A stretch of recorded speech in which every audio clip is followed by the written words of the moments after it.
And we are live. Guys, welcome to the FreshandFit podcast. We got a special episode today, 1 o'clock in the morning, but hey, with Coach RedPill. Coach RedPill, but this thing is really important, guys. We're going to talk about the Russia-Ukraine conflict from a guy that has the boots on the ground. Let's get into it, baby. Let's go.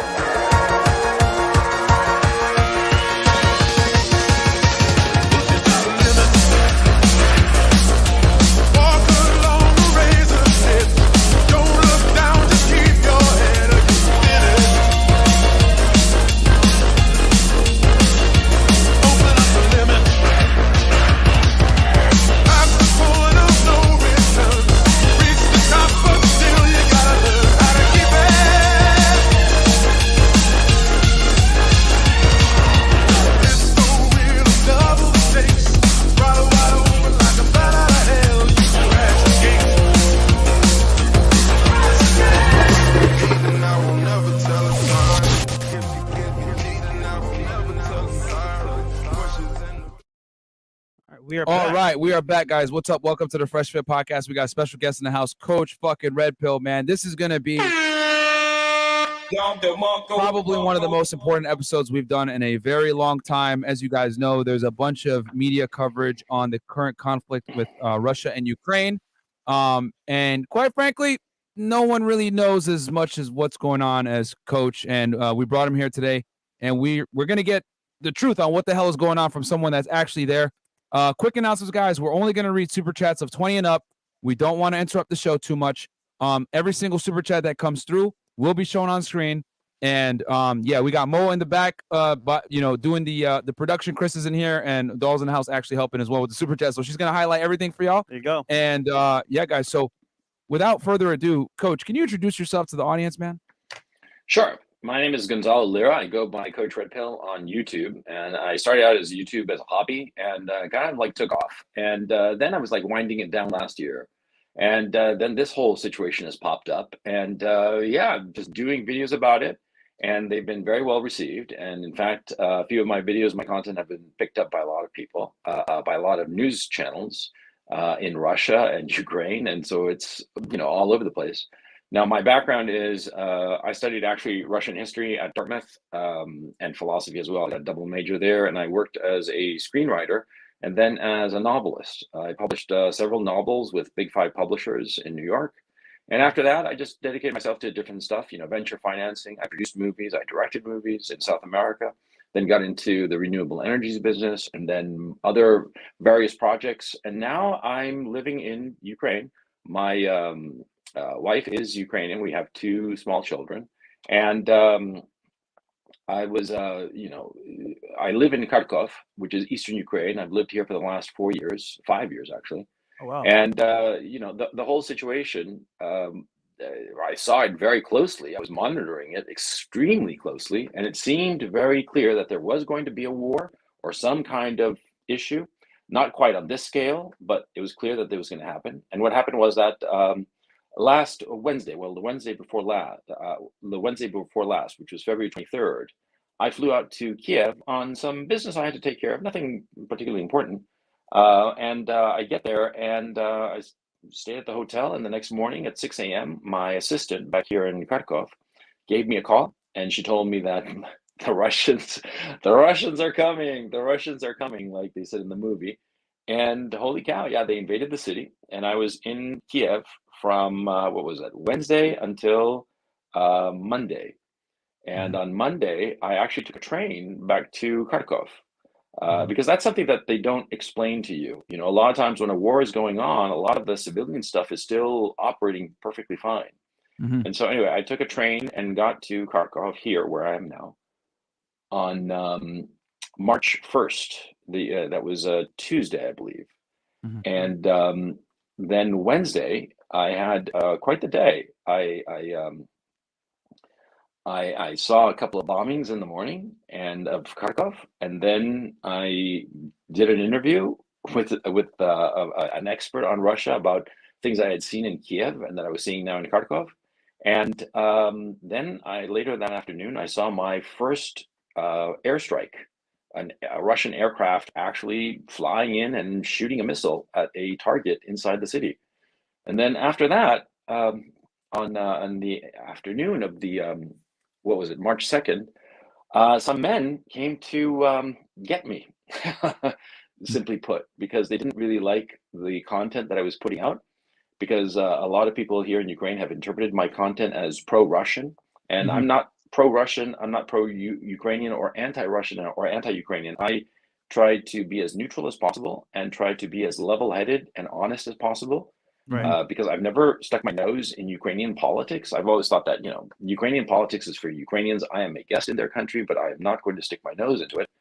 But and real quick, Coach, I got to say this as well, because Sure. I've been watching your content for a while. You've been in Ukraine for a while. You've never once, and like from what I've seen, you've never put out content that has a political sense that has to do with Ukraine, that's pro-Ukraine or against you, or pro or against Ukraine. You've been very unbiased. You just give content out to help guys out as far as like understanding the sexual marketplace, business, etc. A lot of content to give guys a real grasp of the real world. So I know from watching your content, they've never put that stuff out. Guys, this is not going to be a pro-Russia podcast or a pro-Ukraine podcast. It's going to be an unbiased podcast where you guys are just going to get the facts and you guys can choose how you want to interpret it. But we're going to give you guys the cold hard facts of what's really going on with this conflict. And I know some of you guys are probably wondering, hey, are you guys a political podcast? What's going on?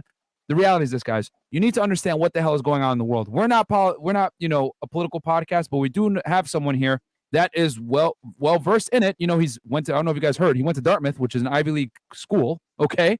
The guy is very intelligent. He's been in the professional world, and he's not a tinfoil hat wearer. You know what I'm saying? So I think very credible. You've been there for a bit. You know how Ukraine runs. You've lived there for a while.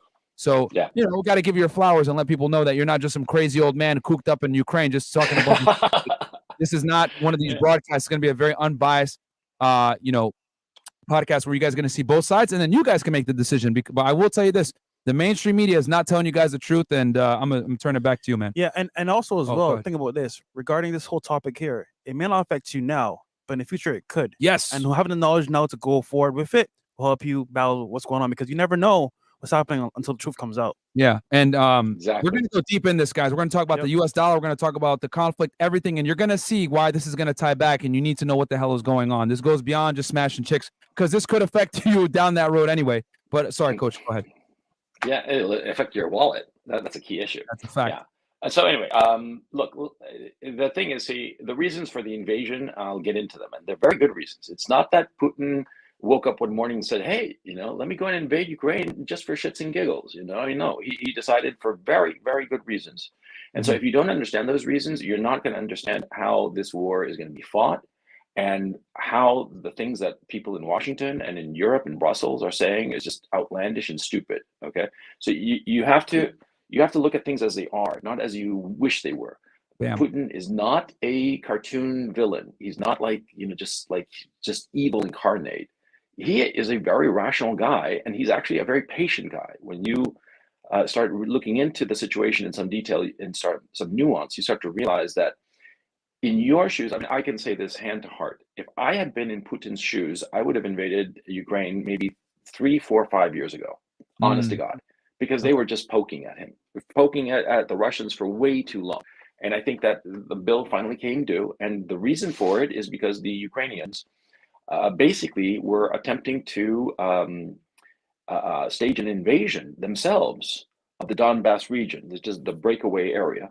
And we'll get to that in a second, where it is and all that, because I have a map here that you guys are kind enough to going to be showing. But for you, the audience members, see, the Ukrainians were going to invade the Donbass, and the Russians just basically beat them to the punch. It's basically that. Okay, guys, would you mind putting up the map? Yeah, we'll pull up that map right now, and then guys, we'll go into the history as well as to why, because you guys I think the people really need to understand that this was something that's been brewing for a very long time, guys. This isn't just, just like Coach said, Putin decided, let me just invade Ukraine. Click that one, Mo. Sure. Yeah, and hit share. Yeah. So this is the map here, guys. And then after, so Coach, how do you want to do this? You want to show the map, talk about what you want to talk about? Just show the map, and can you just take me out, because I want to take off my glasses to look closer, and I'm going to look like a fucking idiot with my face right against the camera. Okay. Thanks. Yeah, go ahead. Where's the map? Yeah, the map. He's gonna put it up right now. Okay. So there you go. So the map is there. You just got to remove him from the stream. There you go. Now, yeah, there you go. Click remove him, Chris. No, Mo. no. No, No, Mo. I think you could do it because he has to. Okay, it's okay. Look, it's okay. Look, let me just look at the map real closely. I got it. Okay, so you're looking at the map, right? And so, like on the red area is what this map. This is as of midnight local time in Ukraine last night. Right now it's 8 in the morning. So this is 8 hours old, roughly. It's probably older. It's probably about 10 to 12 hours old. And this shows the Russian positions. Now, this map is given by the Russian Ministry of Defense, okay? But the thing is, the Russian Ministry of Defense has been very, very good about giving accurate information. They don't give much, but when they do, they give it very accurate. And my suspicion is that they want to maintain their credibility at all costs and never come across as floating bullshit, and then later they have to apologize for it, and which is a smart strategy. Long term, you always want to tell the truth and be as honest as possible, and show when things aren't going your way, because that way later you have credibility when you need to draw on people's attention. Okay, so anyway, these guys, the Russians, the Ministry of Defense, issued this map at midnight local time. The map is probably 12 hours old as we're recording this. Now, the red areas are those areas conquered by, or captured, or however you want to put it, captured by the Russians, the Russian army. Now, the red areas are areas under total control of them, okay? But not necessarily a lot of the cities that have been captured so far, because you'll notice that some cities are within that red area, but they're not captured, like Kharkov, which is, if you look at the map, it's it's on the right-hand side, the eastern side to the top there. And there's like a little flash there. That's basically where the Battle of Kharkov is happening. This is where I am now. And you see the red areas, that's all the territory they've captured. Now on the far right, that is the far east of the map, sort of like in the middle, there are these two regions called the Donbas regions. Now those are the regions that have been in dispute. They broke away from Ukraine back in 2014. Okay, and to get into that, we'll get into the history soon enough, but it's not important at this time. It's important to understand that that's the source of the conflict, the Donbas region, those two areas. And those two areas, well, you see that blue blob there? It's very important that you see that blue blob to the right, on the right of the screen, that's about to be surrounded by all the red. That blue blob is the Ukrainian army. That's roughly between 45,000 and 60,000. Yeah, let your mouse over it. That's even better. Yeah, that's it. That area. See, that army was there because they were about to invade the Donbas, those breakaway republics. They were about to invade them. And so it seems clear retrospectively, now that more information is emerging, that it's not the Russians who were building up troops on the Ukrainian border. It was the Ukrainians who were building up troops on the border with these breakaway republics. And they were going to attack it and try to invade it and take them over. And the Russians just beat them to the punch. Now, it's very important that you see that blue blob and see all the red around it. This military maneuver is called a cauldron. And the Russians love this maneuver. They've loved to do it since the 19th century. Basically, they surround an army or a city or whatever, and they just wait. And they slowly turn up the heat. That's why it's called cauldron, okay? And eventually, the people either give up and surrender, or frankly, they're decimated. Okay, one or the other happens, okay? And so the Ukrainian army, from this map, and assuming that it is accurate, and there's no reason to doubt it at this time, if this map is accurate, and by the way, there's a lot of video evidence of people in these different little towns that have shown Russian soldiers, Russian tanks, whatever.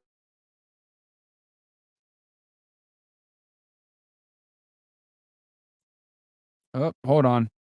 All right, guys. I think we got a little bit of a sound. Yeah. Or no, I think it's buffering a little bit. Yeah, his internet is buffering on his side. Okay. So that's crazy though to see that much coverage, bro. Yeah. And then they want to get too base for YouTube. All right. So don't worry, guys. We're gonna get Coach right back in here. But as you got, and let's hit some of these chats real quick. Pull some of these up. We got Colin Abney. Colin Abney goes, how is this conflict affecting gas prices in the USA? Is there a correlation? This is a good question. That's a really good question. We're going to talk about the petrodollar as well. Yep. Let's get then is he back in? Not yet. He's still disconnected. Okay. And that just remove it from the stream then, All right. because he'll probably have to reconnect. Just click it. Just yeah. Wait, he's back. Okay, he's good. All right. At the Back stream. on. Yeah. There you go. I'm not important. Put on the map. That's the important thing. Okay. So Because where did I get cut off? You were talking about people seeing what's going on in the cities. Yes. Are recording Russian soldiers walking around and stuff like that.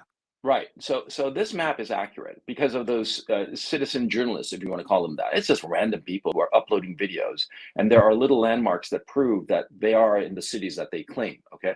And so this map, because of all that video evidence, nobody's really contesting the veracity of these maps. Okay.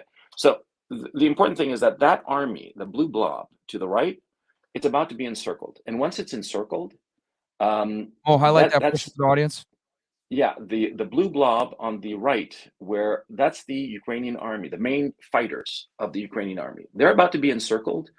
And once that happens, eventually they're either, and I hate to put it in these blunt terms, but this is the truth. They will either surrender or die, or melt away into the surrounding area. Now that area, that blue blob, is really big, okay? It's the size of, I don't know, it's pretty big. But the point is that, see, those soldiers, they have nowhere to go and they can't be resupplied. And the Russians, what they'll probably do is just sit on them and just wait it out. Okay. And so that'll be the end as a practical matter for the Ukrainian army. After that, there will, in a realistic sense, the Ukrainians cannot win this war against Russia.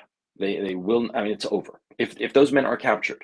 And the thing is, see, the way things are looking now, that is inevitable, okay? And so if I had to guess, over the next 48 hours, those soldiers are going to begin to surrender, and that'll be the end of the war, okay? Or that'll be the end of the uncertainty of the war, because there's still, up to this point, there might have been some uncertainty. But once those soldiers are captured, that's lights out, it's over. And any further fighting that happens after those soldiers surrender or give up or melt back into the scenery or whatever they do, that will be a needless destruction of Ukraine and a needless loss of life. Because, see, you have to be a grown-up and realize when you can win and when you just have to give up. You cannot win. And unfortunately, and this is a reality, that people who are on the Ukrainian side or Ukrainians themselves, and I don't mean any disrespect to the armed forces, but the reality is that there comes a moment when you cannot win. You have to give up, surrender, and negotiate the best deal you possibly can. And this is an ugly reality of life, and a lot of people hate it, but we have to be adults. And this is an adult decision. And if you fight to the death, you will just destroy a whole country and kill people needlessly for no purpose whatsoever. And that is something I personally want to avoid at all costs, okay? So because I think Ukraine is wonderful, and this notion of seeing it reduced to rubble, I think it would be despicable. And so the Zelensky regime, it seems to me, they are living in fantasy land, and they are spitting tales to everybody else about how the war is going. Ukraine can't win. Coach, Simple as that. So, Coach, real quick for the people, because some people are probably not familiar with, the makeup of Ukraine, etc. So Kyiv, can you tell the people, is that the capital of Ukraine? Yeah, it's the capital. It's right in the middle to the north. If you can highlight it there on the map, it's it looks like a kind of like, let me look at it more closely. Oh man, my eyesight is shot. Yeah, it's vaguely that yellowy area to the north in the center. Put your thing on the set right there. Right there. Okay. That's so roughly that is the capital. So that is the equivalent for the people out there to Washington, D.C. for our American viewers. Okay. It's Washington combined with New York. Okay. And I live in the equivalent of like Chicago. Okay. And then you said right now you're in Kharkov, if I'm not. Kharkov. No. What is that the equivalent to in the United States, so that people kind of get like LA? It's like the second city. It's big, it's industrial. And it's industrial. It's big. It's mostly Russian, because here's the thing. See, Ukraine is divided roughly half Russian, half Ukrainians. Okay. And there's also some Hungarians and Polish. Okay. So the Russians, you see on the eastern side, all of that red area, all of that area is mostly Russian-speaking, ethnic Russians. Okay. Is that why they were over so quickly? What? No, no, no, no. They were over so quickly because the Russian army is really good. Okay. When you compare the amount of territory that they have definitively captured, I mean, known to have captured, and you compare that to the American invasion of Iraq in 2003, Mm. well, the U.S. took 3 weeks to reach Baghdad in 2003, and they captured 438,000 square kilometers in just under 4 weeks. And these guys, in a little over a week, have captured 200,000. And you do the math, and you realize that the Russians are advancing at a rate that's, roughly 40% faster or more than the Americans in 2003. Incredible. And what's interesting is that they're using their second string equipment, their second string men and second string equipment, the old tanks, because they're holding their new shiny new tanks with their best men in reserve. Mm. A lot of people have been saying, oh, these soldiers, they're so young and they lack, they don't have any experience, blah, blah, and their equipment is so old, but the Russians have all this new equipment. What are they doing? And well, it's obvious. They're throwing, the green soldiers and they're not very good equipment first to see what happens. And they're holding their best equipment in case NATO stupidly gets involved in this thing. That's what they're doing. It's really Yeah. simple. It's really obvious. And I think for the people out there too, I think you guys need to understand that, like, when you have very sophisticated equipment, a lot of the times it has classified components in it. And for it to be captured or taken by enemies is a big problem, because now they get access to your Technology that government's you have. technology, which a Yeah. lot of the times, at the top tier level, when it's military grade, it's classified. So this is actually, a very intelligent, military strategy to come in with your second string team with equipment that pretty much everyone else has and isn't classified anymore. You want to use less is more sometimes. You use the minimum Yeah. required effort to get the most out of it. And then if they need to bring in the first string, they bring them in. This isn't basketball, guys. This is like a long-term endurance type thing. So Gone. Yeah, and also there's something else that's really key that you have to understand the Russians, that Americans and the people in the West don't understand at all. See, there's a famous story that NASA needed a zero gravity pen for the Apollo missions, to the moon. And they needed a pen that could write in zero gravity, because the point, you need gravity to push the ink down the pen, right? And if no gravity, you need some special device, right? And so NASA spent $1 million on a zero gravity pen. Well, the Russians had the same problem. You know what they did? They used a pencil. See? that's That's the difference. I like that. And that's the Yeah. difference between, hey, you know what I mean? Yeah, I mean, this is the world that we live in, man. There's a reason why Russia has been, a formidable world power against the United States and China and everything. And, to be able to defeat your opponent, you must understand and know your opponent. So I'm not surprised. So I'll say this, Coach. So we talked, I guess, a little bit about the past few hours, which, by the way, thank you for bringing this map. No one else has this, by the way, guys. So like the goddamn video and subscribe to Coach RedPill, because you're not going to get this kind of content anywhere else. So we have an updated, pretty much, graph of what the hell is really going on. CNN, Fox, they're not going to show you this. And it looks like the Russians are succeeding in capturing Ukraine, which I think there's a big distinction, which you're going to go into detail. I already know you will, as far as like capturing versus conquering. Can you talk a little bit about what led us to this point? Why did Russia invade Ukraine? That's the big question that everyone needs to know. And once you guys understand this, and I want you guys to really pay attention, it's very important. Everything else is going to make sense. So, Coach, please take it away. Yeah, the easy way is, let's say, NATO and the European Union. NATO is the North Atlantic Treaty Organization. It is an alliance that was formed during the Cold War between the United States, Great Britain, France, and Germany, and some other countries, Italy as well, Spain. And it was a defense against the Soviet Union back when the Soviet Union existed. Now, the Soviet Union ended its existence in 1991, but NATO remained. And NATO has continued to expand as a military alliance. And what has happened is that over the years, they have said, well, the Soviet Union doesn't exist anymore, so the Soviet Union is not our enemy. But then they started saying that our primary adversary is Russia. And they kept expanding the borders of Russia, that is, getting more nations to join. For instance, if you look at a map that compares NATO in 1998 to NATO in 2021, you'll see all the nations that joined: Poland, the Baltic republics, the Czech Republic, the nations of former Yugoslavia. No, actually, they didn't join, but some other nations did. And Hungary, and I believe Turkey joined. See, all of these nations joined and they came closer and closer to the Russian border. Now, this freaks out the Russians because you see, from Moscow to all the way to Germany, Europe is just a flat plain. Okay, there's nothing to stop any kind of advance. That's why Napoleon in 1812 and Hitler in 1941, they both invaded Russia and made such enormous gains because it's just flat, okay, all the way to Moscow. And so it always makes the Russians nervous. And their defense strategy has always been the same, to have these wide buffer zones, so that, these neutral buffer zones. Before, these buffer zones were part of the Warsaw Pact, which was the equivalent of NATO, but on the Soviet side. But today, there's no more Warsaw Pact. And what the Russians wanted was for the former nations of Warsaw Pact to be at least neutral. But the Russians were too poor and weak during the 90s to do anything about how NATO started adding these countries to its alliance. But Russia started getting stronger and stronger. And it was the thing of NATO would say, we're a defensive alliance, okay?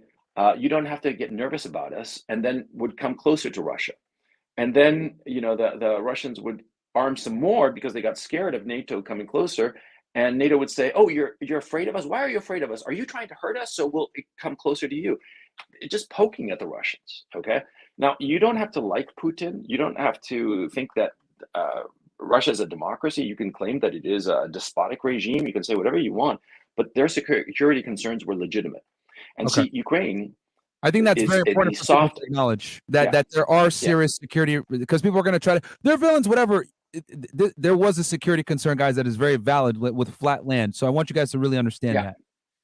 And imagine this. Imagine China makes a military alliance with like Colombia, and then with Venezuela, and then adds on to this military alliance like Panama, and then Guatemala, and then Honduras and Nicaragua. And the United States is like saying, don't expand anymore, man. Don't expand anymore.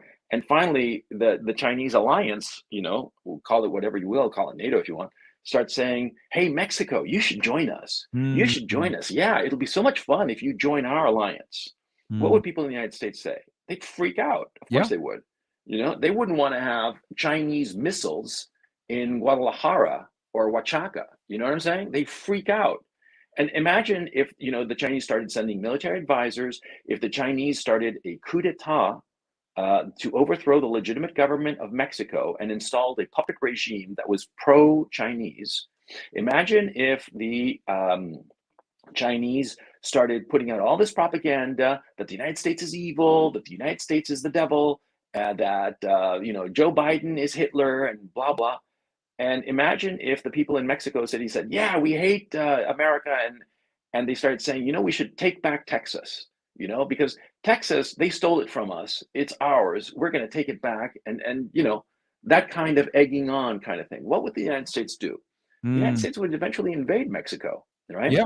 That's because the United States would say, fuck it. Brought that up. I'm it. really glad that you gave a U.S. example so people kind of understand where Russia stands. And again, guys, I want to make this extremely clear if you're just joining the broadcast right now.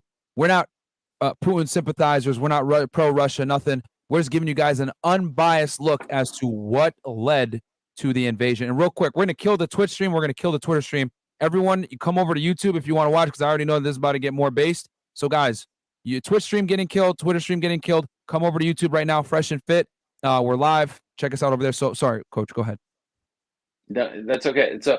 Look, it's legitimate what the Russians are doing, because see, if it had been to the United States that the Chinese sort of inch by inch crawled up Central America until finally they were trying to convince Mexico to join their military alliance, a military alliance that explicitly says that the United States is the adversary that they are going to be fighting next, and Chinese scholars were talking about how it's going to be great when the government in Washington falls and the United States is going to be split up into smaller countries, more manageable countries to exploit its natural resources for Chinese industry. What do you think that people in the United States would say to that? Because that's what a lot of people in the United States are saying. They want Russia to be broken up into smaller countries, deindustrialized, and turned into basically places where they can take all the minerals and and food supplies and gasoline and natural gas and all the rest of it, and just, you know, leave these like these small little countries where Russia used to be. They've actually drawn maps of how they want to divide Russia, you know, after they win. And so for the Russians, they look at this and they're like, this is existential. If we don't deal with Ukraine now, these people are going to gobble us up. And so we're going to invade Ukraine and fuck the noise and fuck anybody who doesn't like it, because these people mean to destroy Russia, our country. I mean, you got to put yourself in their shoes. If you don't put yourself in their shoes, then it's pointless. They are, you know, yeah. And so that's the origins of this war. And you say, well, Russia started it. Yeah, but I mean, like, see this. See, Myron, like I say to you, you know, your mother is a XYZ, right? Yeah. And I give you a shove on the elbow, right? Or on the shoulder, rather. And then I take my key and I key your car, you know? Yeah, what are you going to do about it? Huh, Myron, you big man? What do you think you're going to do? You're going to swing at me, right? Of course you would, you know? See, you provoke somebody enough, eventually you're going to swing back. Okay. Yeah. And you used a cartoon I sent you of the difference between the narrative and the reality. Yeah. Yeah. For the thumbnail for this video. Yeah, I'm glad you used it. Yeah, because it perfectly captures what's going on. See, the Russians are not good guys. Nobody's a good guy. Nobody's a bad guy. This is not a Marvel comic book movie. We are adults. And in the adult world, there are interests and priorities. And if you have to use diplomacy to get what you want, you use diplomacy. The Russians use diplomacy for years, decades, you could argue, trying to keep NATO from expanding to where they feel vulnerable. And NATO and the West, the EU, they kept on keying the Russians' car.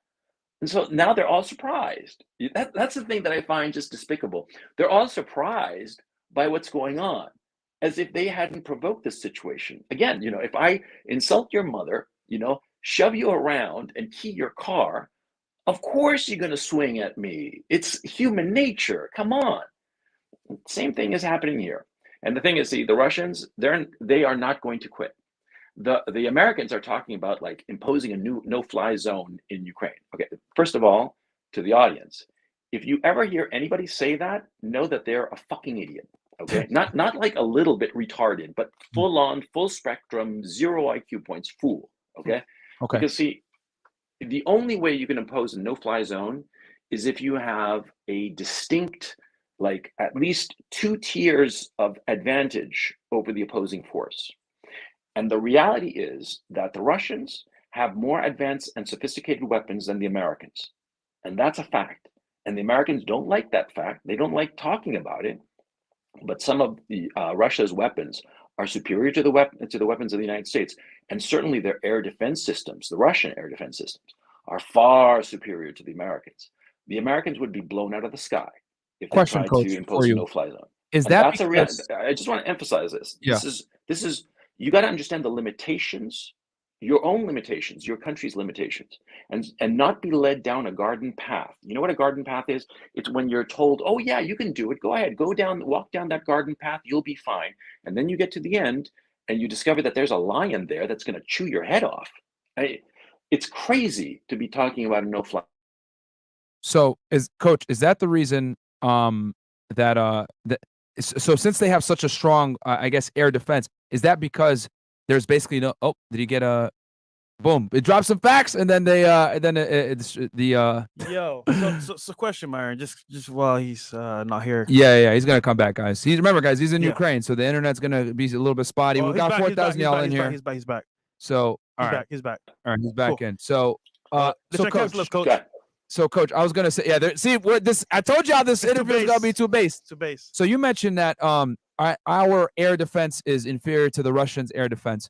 Is that because the Russians don't have the same, I guess, protection with it's essentially flat all across Europe, all the way to Moscow? And then the second part of that is that also the reason why they're using their second string military to come in, because their technology is superior to the United States at this point, and they can't compromise necessarily getting it captured? He froze again. Oh, he froze again? Yes. Damn it. I'm over here talking to myself.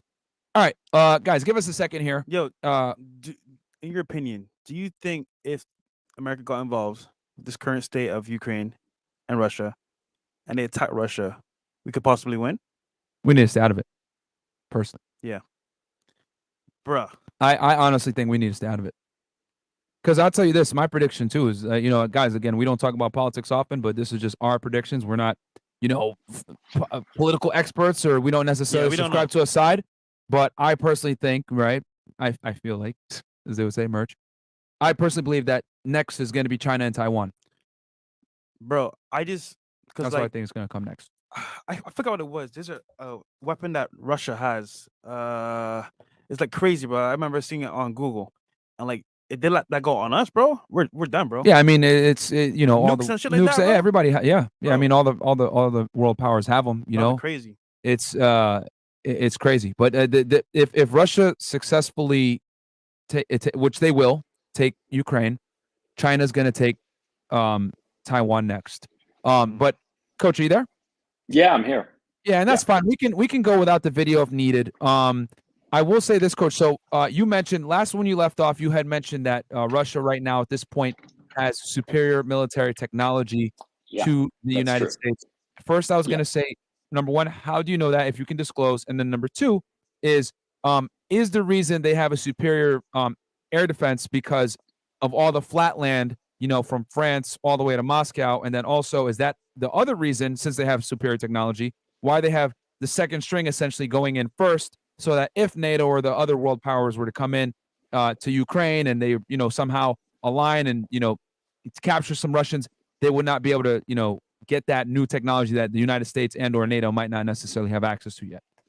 Okay, well, the reason that the Russians have superior technology is their whole approach to defense spending. Like I said, the $1 million pen versus the pencil. That's their approach. Make do with what you have, okay?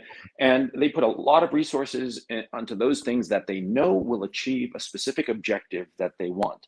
They don't try to make one weapon system that will do it all. Like the Americans have the F-35 fighter, which they think that, will do it all, but the Russians don't. They have a bunch of different planes, and the air defense systems that they have, they are extremely good. And the reason I know that in Ukraine the Russians would be better is because the Americans have wargamed it. Okay. Hang on a second.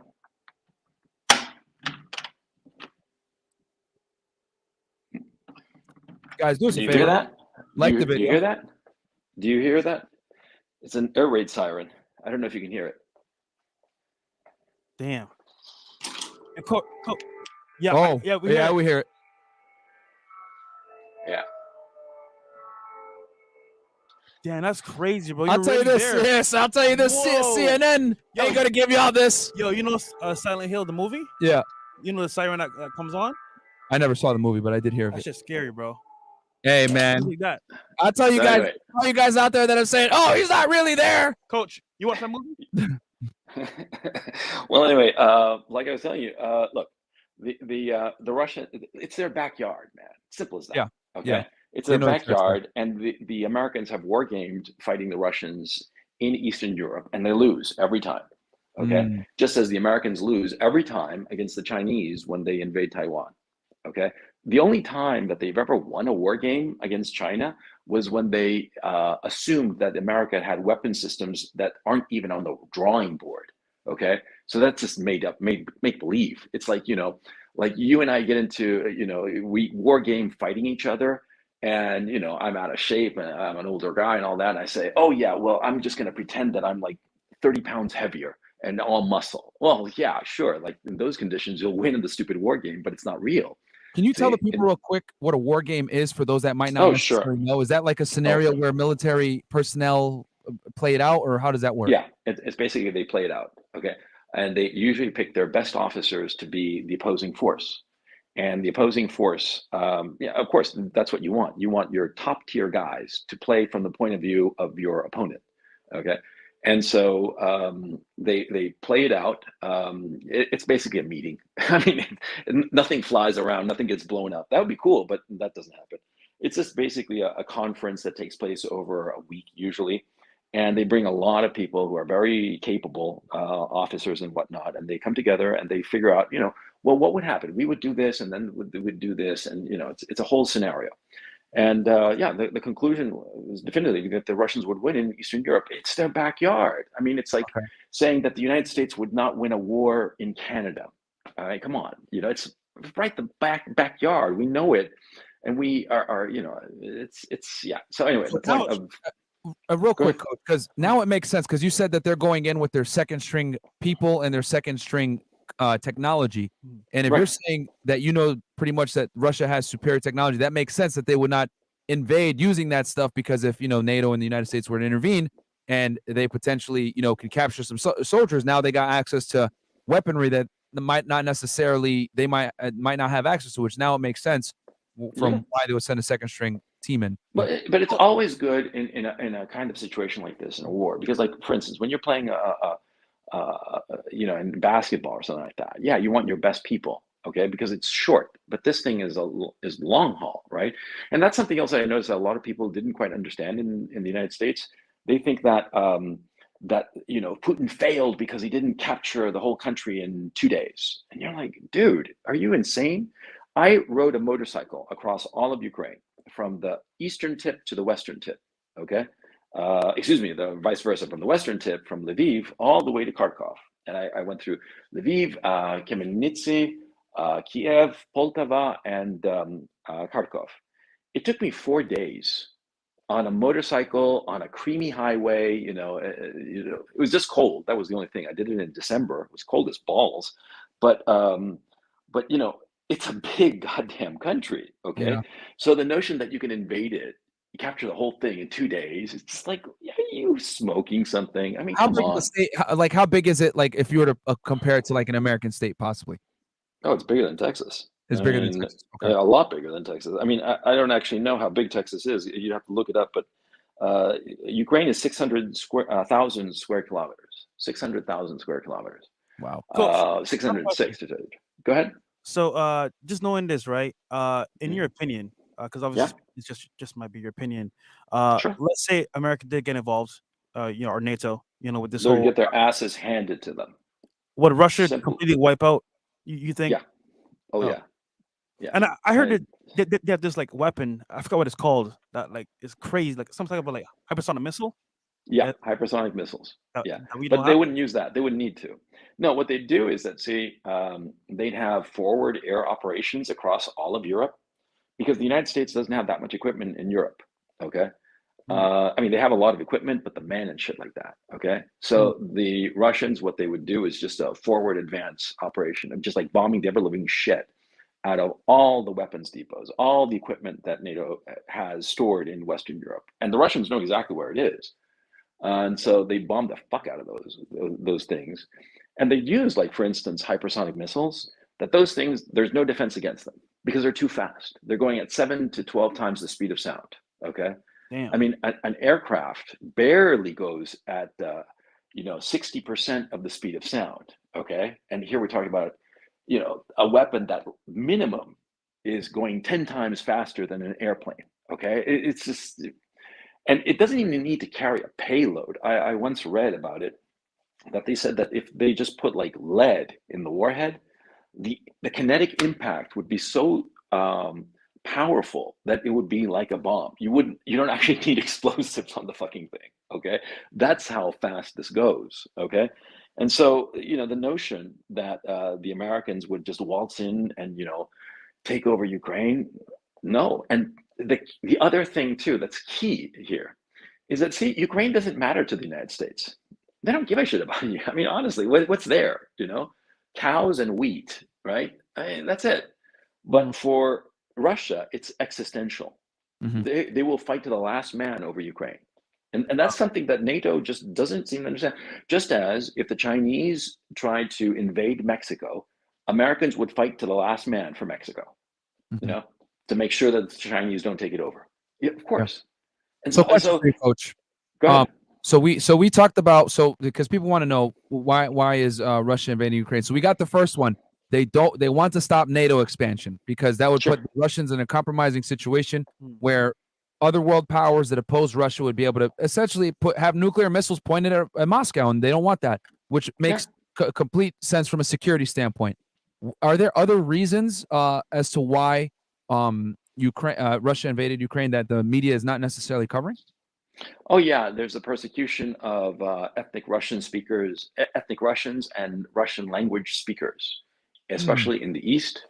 And the other thing that we have to talk about, which is a real thing, is that the Zelensky government is corrupt and frankly evil.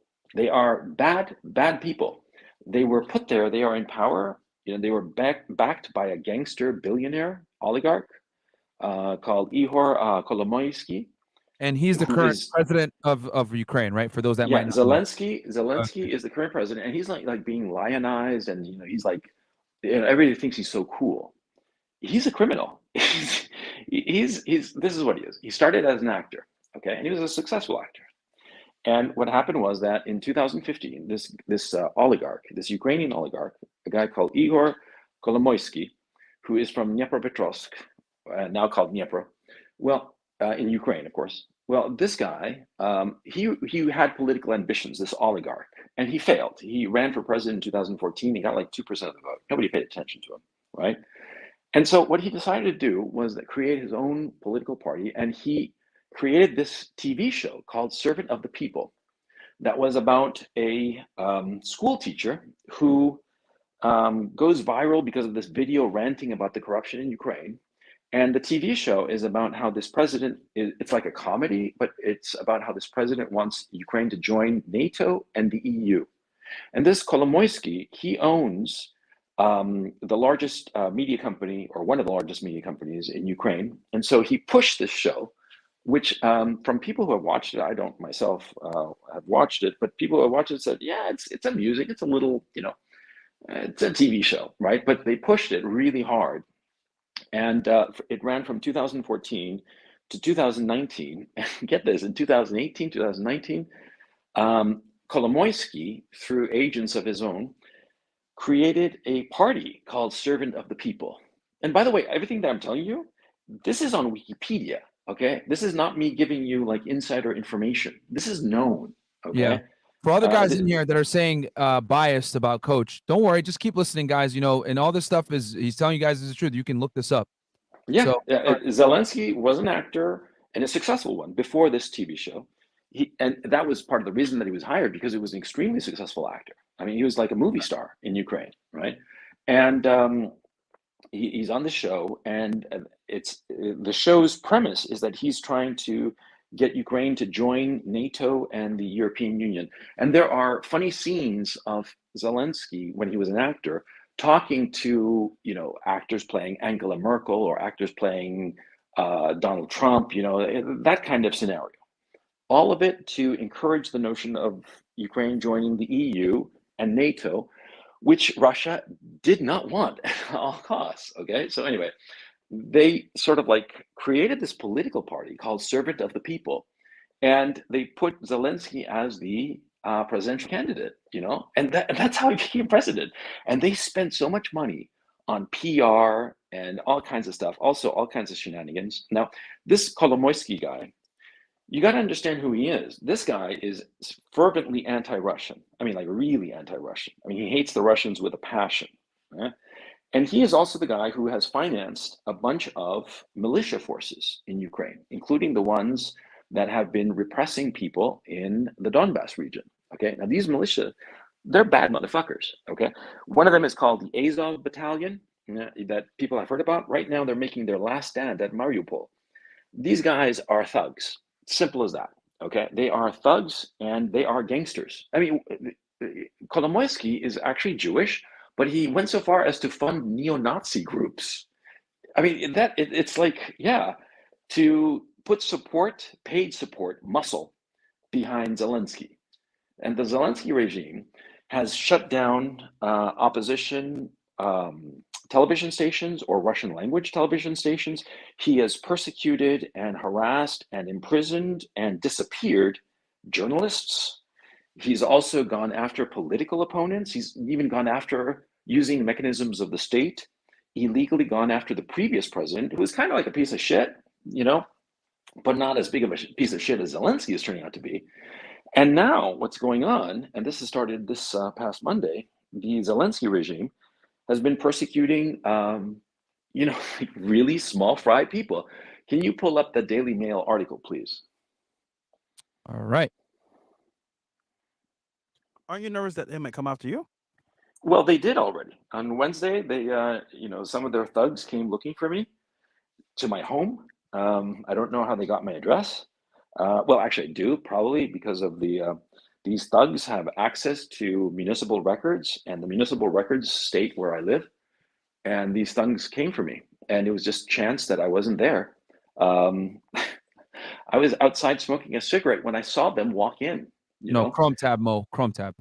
And they walked in, and I was warned by people in my building that they were looking for me, and I got the hell out of there. You Roll know, up. and other people later told me that how they were banging on the door of my apartment and just yelling my name and wanting me and all the rest of it. And yeah, I slipped out by the hair of my chinny chin. Go to the top of the article. Yeah, let me see it. Yeah, pro-Russian mayor of city in eastern Ukraine who welcomed Putin's invasion is found shot dead in the street after being kidnapped from his home. Yeah, that guy. Was, that guy is Mayor Vladimir Struk. He was the mayor of a small city, a city of 18,000 people. Okay, so the guy, I mean, no disrespect to the man, but he was small fry. He was a small-time politician. And he had said that, you know, the invasion was not such a bad thing. It might be a good thing, blah, blah. And they kidnapped him, and then they shot him, okay? Can you go to the next tab, please? Oh, and I forgot the best part. And it's in that article there from the Daily Mail that the government of Zelensky, one of the officials of the Ministry of the Interior, you know, celebrated the fact that Strzok was killed by thugs, because he was kidnapped by thugs, and he was shot through the heart and dumped in the center of his own town. And that's clearly to send a message to everybody that, you know, don't say anything that we don't like in the middle of this war, because this happened. His body was found Wednesday or Thursday, I forget. Okay. So this just happened. I think he was kidnapped on this past Monday. No, go to the next one, please. You want the Telegram one, right? Yeah, the one of the two pictures. Yeah. Okay. So Mo, hit stop share on that one. That nigga got wrecked. Yeah. Yeah, man. This shit Holy. is crazy. Damn. Yeah. No, this is gangster shit. This is real gangster shit. I mean, no fuck, and not gangster shit like, oh, that's so cool, that's gangster. No, I'm talking about like they're gonna fucking blow your head off, okay? Or they're gonna pull out your fingernails and, you know, ram a piece of hot iron up your ass before they shoot you in the head. That kind of gangster. That kind of not fun Eastern European gangster. Yeah. And so, yeah, they came looking for me, and thank God for various reasons, my family is not here. Or there in my apartment, and I myself got the fuck out of there. You know, I scrammed. Okay, and so yeah, here we go. Right so here, I'm underground now. This here is. Can you read the name of the official? His name I can't pronounce it. I'll read it for you right now. So it goes: pictures of Ukrainian lawmaker Nestor Shufrik. Shufrik. Okay. Yeah. When he was picked up by vigilantes. Yeah, see on the left-hand side is the vigilante who picked him up holding a knife to his throat. And on the right is a picture of him, you know, bandaged up and being given over to the SBU, which is the equivalent of the Ukraine KGB, okay? Yeah, that was... Look, I'm a YouTuber. I have a relatively large audience for YouTube, but I'm a small fry. I'm a microscopic celebrity. I mean, I'm a flea in this whole thing, right? If that. And they came looking for a guy like me. Okay, I mean, what the fuck is going on? You know? And the thing that's going on that's really crucial is that right now everybody's moving around. A lot of people are fleeing the country, and really know who has been disappeared by the Zelensky regime. Okay, we don't. And there are probably a lot of people, journalists, politicians, who've just been disappeared, and nobody has noticed.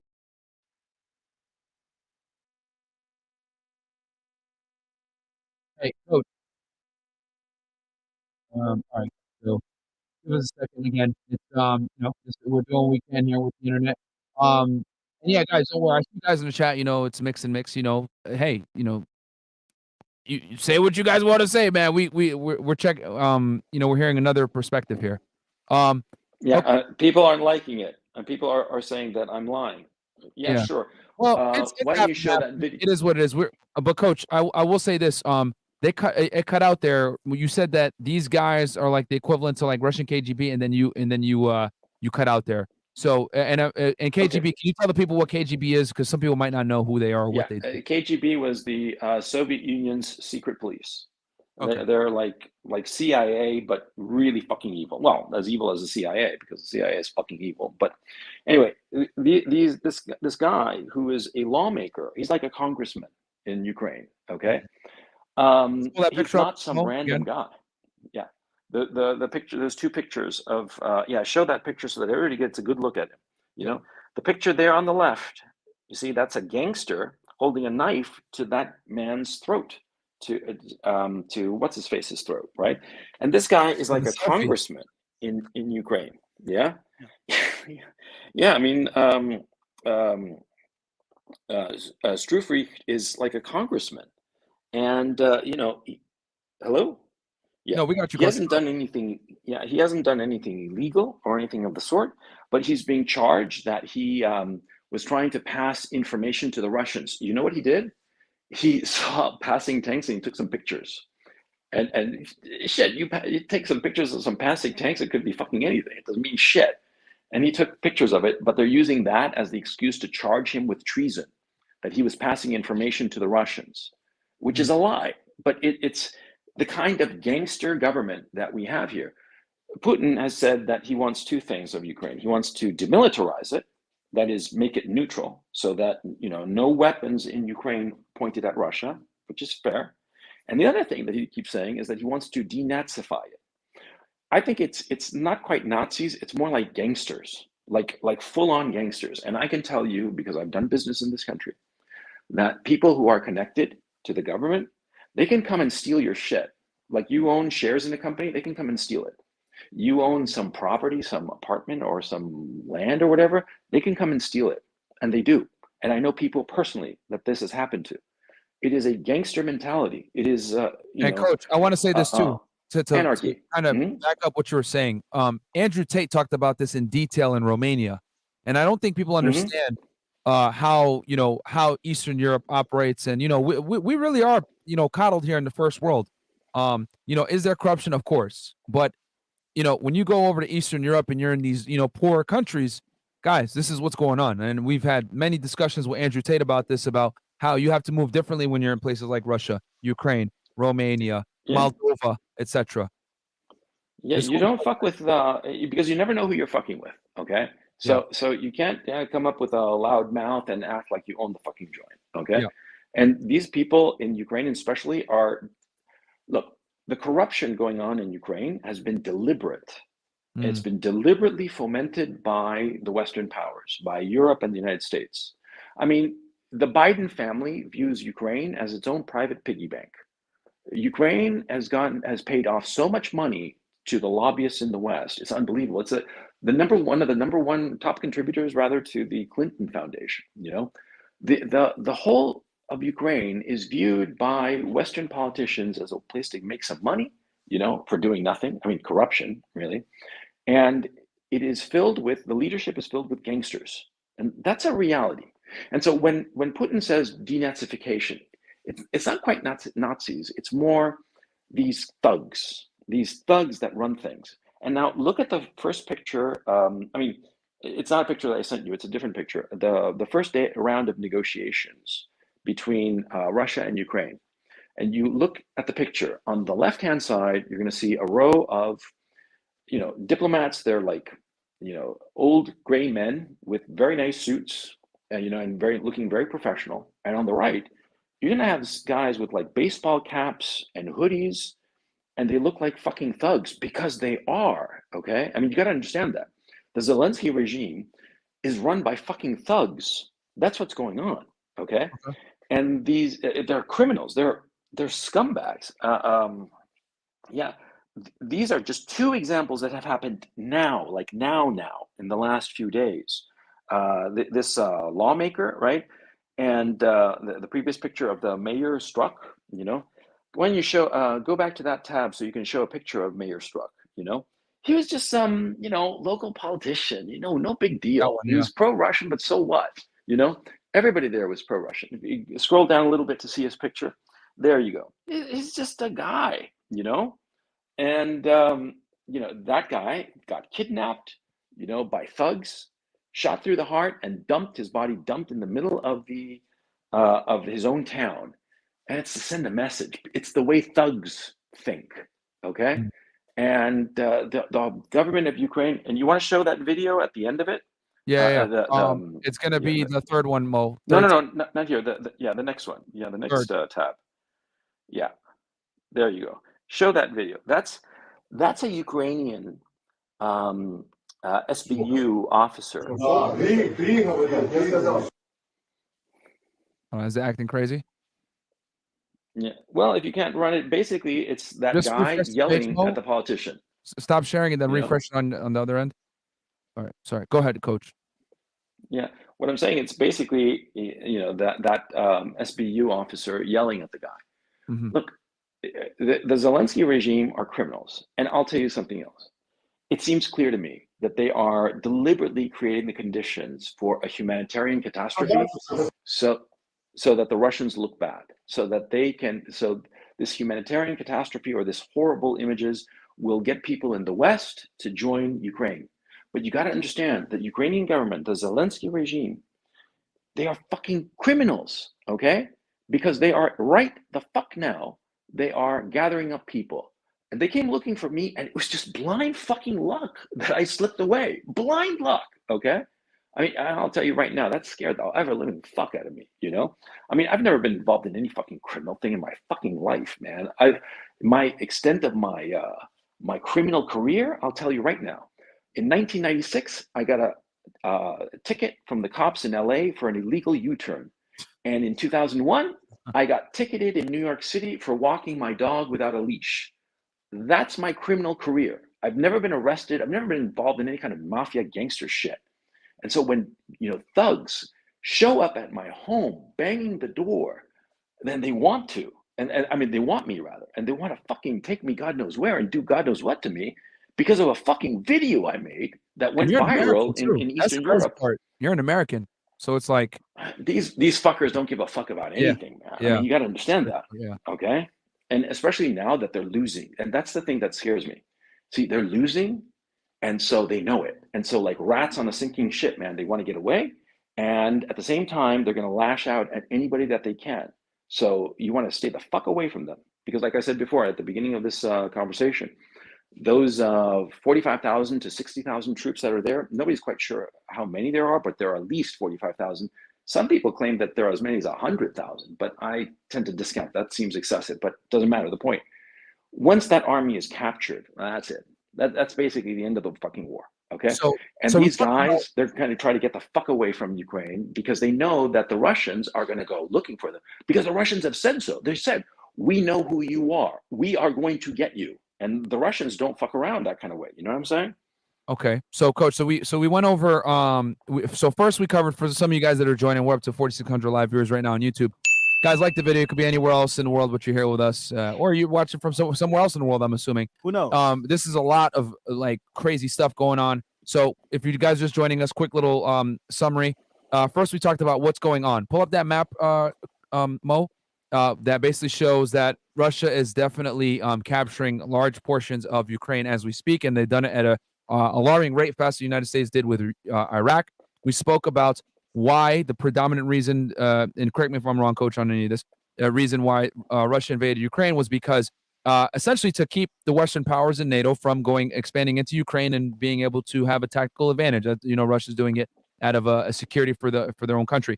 And now we're talking about the Zelensky. Did I pronounce that right? Is Zelensky? Yeah, Zelensky regime. Zelensky regime, who is the current president of Ukraine, has a deep disdain for Russia, and he's basically, essentially, from what you're saying, he's using this as how do I say this? He's using this war, and he's giving. And I know you had mentioned that he gave out like 10,000 AK-47s to citizens, so that they can fight in the war. And a lot of these guys aren't trained, right? Well, none of them are trained. Yeah, I mean, of course not. So just giving them Oh, so two things have happened. Number one, a lot of these weapons are going to wind up in the hands of criminals. And number two, a lot of these very... Hello? Coach, you Oh, cut out shit. there for a little bit. You Hello? said he gave Am I out back? 10,000. Yeah, we got you. You said he gave out 10,000 AKs, and then what? Hello? Yeah, we got you, Coach. We can hear you. 1 2 1 2. All right, just we'll pull up some of the chats real quick. Try remove it from the stream, Mo, and then hopefully he can join back in. All right, pull up some of these chats real fast. Do we have? And guys, do us a favor, bro. We might get canceled off YouTube for doing this video. Just like the video. How's this conflict affecting gas prices in USA? I have that one written down. Scottish Irishman. Yeah, Scottishman. Okay. Will the U.S. and Western suffer from hyperinflation because Russia is now cut off from the rest of the world except for China? Good question. Do you think Russia will go after the Baltics next, or Georgia, or Moldova? I've been listening to CRP since day one. His Telegram feed is more accurate than any Western news media source. I pray for the safety of him and his family. Yeah, he's taking some balls to speak out like this, guys. Coach, can you confirm that the Ukrainian military has been infiltrated by neo-Nazis? Okay.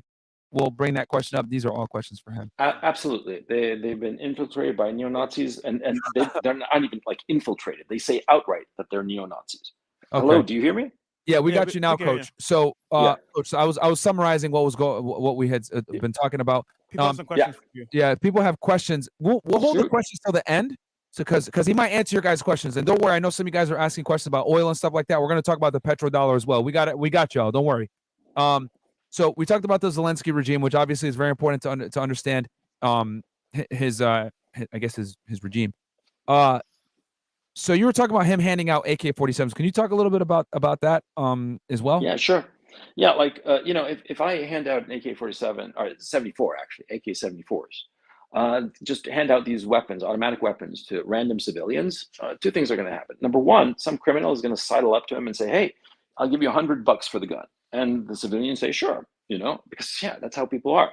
And on the other hand, there might be some very, very brave souls who are going to say, "I'm going to fight for Ukraine." And I have nothing but respect and admiration for them, even though I question their sanity, quite frankly. Because see, small arms tactics, that's something that you need to train for. That's not something that you just like pick up. It's not like, learning how to play tic-tac-toe or something like that. You have to train and know what you're doing. And the weapon itself is simple to use, but the tactics to operate it successfully and have a positive outcome, that's much more complicated. And these people do not know how to do this. And so it's very dangerous. And the other thing that the government is doing is it is encouraging people to make Molotov cocktails. I've seen whole markets where they have that they're making Molotov cocktails, to fight the Russian invaders. But the thing is, see, the Russian invaders, they will see these civilians throwing Molotov cocktails at them, and what will they do? They'll shoot them. The Russians don't want to shoot civilians. And do you know how I know this? Because they haven't, okay? I'm in Kharkov, and there is a raging battle going on. And right now, in Kharkov, I have electricity, running water, cellular telephones, Pretty good internet. Yeah, I got it all, And so what does that tell you? See? It tells you that the Russians don't want to fuck with the civilians. And whenever they've captured a city, like they just captured Kherson, and they announced to everybody in Kherson, in the city of Kherson, which is a port city in the south. In the map. Yeah, they said to them, we'll, there's humanitarian aid here. Go over there to get this. We'll take care of you. Don't worry. Food supplies are going to come to you, and water, and everything is going to be hunky dory. And the Russians are basically delivering. Okay. The Russians don't want to fuck with the civilians because they know it's a PR disaster, number one. Number two, they consider the Ukrainians like their cousins, like we would consider the Canadians. Do you think that if the American army invaded Canada, that the American army would start shooting Canadians? Come on, they wouldn't do that.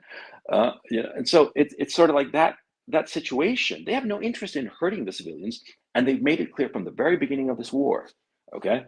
What they want is for the army to lay down its weapons and for Ukraine to become neutral. That's what they want. And they're going to achieve it. And every day, but the Zelensky regime, what it wants for PR purposes, it wants atrocities. It wants dead civilians. It wants to be able to show, remember that famous picture of that dead child, lying face down in the sand in some beach and back in 2015 or 16, and that became like the emblem of the whole migrant movement into Europe. Same kind of thing. The Zelensky regime wants like this perfect photo op so that they can broadcast it to the world and convince the world to invade Ukraine, to defend Ukraine, and fight the Russians, which is crazy. And it seems that some American military personnel, at least in NATO, are saying, no, we're not going to do that. We're not going to fuck with the Russians. Because at the end of the day, Ukraine doesn't matter to the West, but it matters to Russia. But the thing is, see, the Zelensky regime trying to hold on to power is going to sacrifice any number of Ukrainians. They won't care if Ukraine is turned into rubble. And that's the thing that I find disgusting and despicable about the Zelensky regime. You know, it's not like a personal thing that some of their goons came looking for me, because that's pretty much what happened, okay? That, you know, it's like, okay, fine, you know, but it's the fact that they're willing to destroy Ukraine so that they can get the West to join them in this war. That is what I find despicable. That is just unconscionable as far as I'm concerned. Okay, so so we talked about giving out the guns, getting a photo op to get Western power. We talked about and the other thing that they're doing is that they're putting military weapons among civilian populations, so that it draws Russian fire. And of course, when it draws Russian fire, the Russians are inevitably going to miss, because that's war. You know, you never hit things perfectly. And it's going to hit civilian apartment block buildings and stuff like that. And the Zelensky government, the Zelensky regime is doing this deliberately, again, to cause the photo op so that they convince the West to join this war. Yeah. Okay. So I will say this as well, guys. So guys, I know some of you guys probably have questions for Coach. Some of you guys, you know, are like, hey, you know, I got questions here. Coach sounds biased, is fine. And here's the thing, guys, we're gonna give you guys the opportunity to talk to him, and he'll answer these questions for you guys, because he's actually on the ground down there. So you know, you are not going to be hearing this from mainstream media, guys. And honestly, I want to hear Coach's take. You know what I mean? I want to hear both sides. So okay, so we talked about the Zelensky regime. We talked about him giving out AKs to you know, citizens that aren't trained. We talked about Russia, and Russia want to make sure that NATO and the Western powers don't expand, so that they, you know, aren't put in a compromising situation. Are there any other reasons for why? And guys, just so you know, we're going over why Russia invaded Ukraine. Are there any other reasons why Russia invaded? Like what would you want? Like, which ones are you thinking? Like money? They don't need it. Yeah, because people are saying. So I see some people in chat saying gas and oil. I know that there's the Black Sea as well. I know that's a big thing. I don't know. Because the Russians already have access to the Black Sea by way of the Crimean Peninsula, which they control and own. Okay, it's theirs. Okay. And I mean, whether you like it or not, whether you think it's fair or not, they own it. Okay, and nobody's taking them out of the Crimea. They have a whole naval base there, you know, and all their ships there. That's theirs. So no, they have no problem with the Black Sea. Insofar as the oil is concerned, the gas and oil, Ukraine doesn't produce much oil, and it's really a gas pipeline, a gas transit point. It doesn't produce any gas. Russia produces gas in Siberia, but Ukraine, all it produces is grain, and I mean, that's the principal export. Okay, and Russia produces grain too. Russia is the #1 world exporter of grain, and Ukraine is the #2. And here we come to the economic issue. I see. The Europeans are doing all these stupid sanctions and all this virtue signaling bullshit, which, as far as I'm concerned, as far as I'm concerned, it's just bullshit. It's just, you know, it's the empty gesture of the loser. That's what I think. But anyway, the point is, these Europeans are doing these empty gestures, but they don't seem to realize that they are antagonizing the Russians, something awful.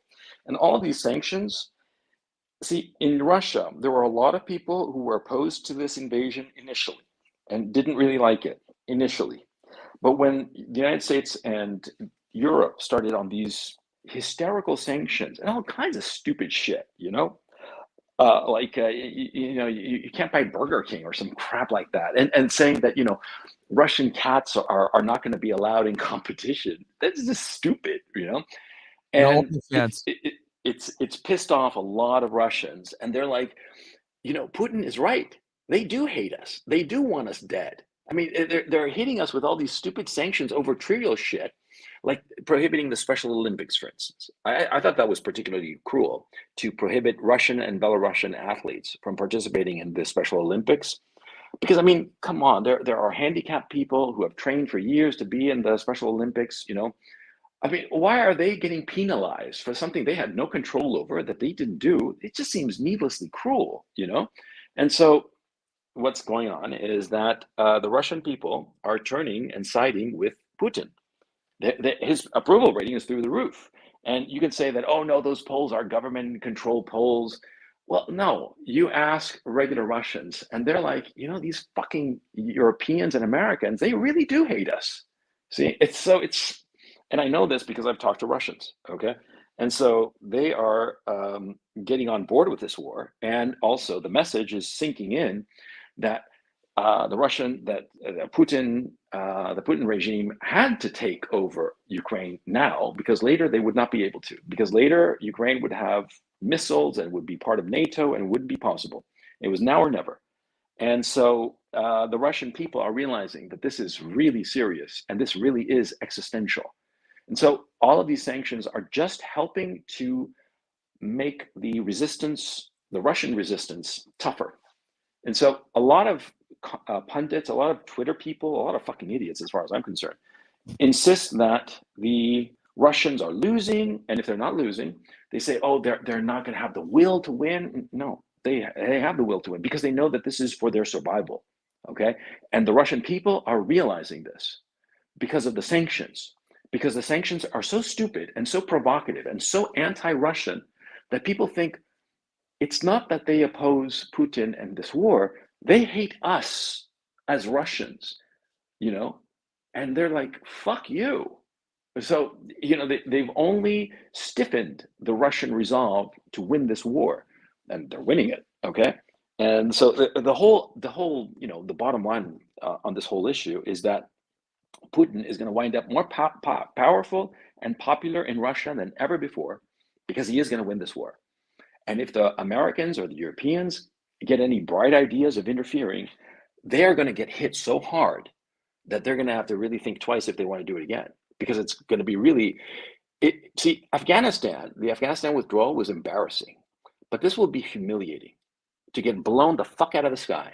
And that's exactly what's going to happen to the Americans and the Europeans. And I'm not saying this as a pro-Putin, pro-Russia apologist or shill or any bullshit like that. I'm not paid by anybody, okay? I can speak my mind. I am completely free to say what I truly think based on the facts that I know. And I know this. And I think it's stupid because it will lead to a needless loss of life for all involved.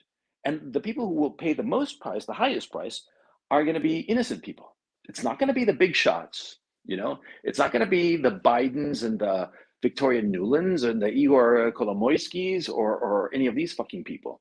Mm-hmm. It's going to be the normal, hardworking people here in Ukraine. In the States, your gas prices and food prices are about to shoot the moon. If you're smart, you go to the grocery store now with every fucking dollar that you've got and you buy up everything you can. Because in 6 months' time, your dollar isn't going to be worth a nickel, okay? I'm not kidding. You think I'm kidding? No. See, what's happening now with the sanctions and the hysteria in the West is that it's cutting off Russia from the global commodities markets. By the way, you guys hear me? You hear me? We got you. No, we got you loud and clear. I think we're about to get into what, the petrodollar and inflation right now? Yeah, and so what's going to happen is that, see, the dollar depends on its reserve currency status. And now, what does a reserve currency status mean? It's very simple. Write this down, guys. See, countries trade with one another, okay? Like Japan trades with Malaysia. Now, Malaysia has a currency, Japan has a currency, okay? And so what they do is that they often wind up buying dollars and trading and doing commerce in dollars because it's more convenient. There's a wide availability of dollars. And because of this, because there is demand for the dollar, see, the dollar in the United States has a lot of value. This is how it works.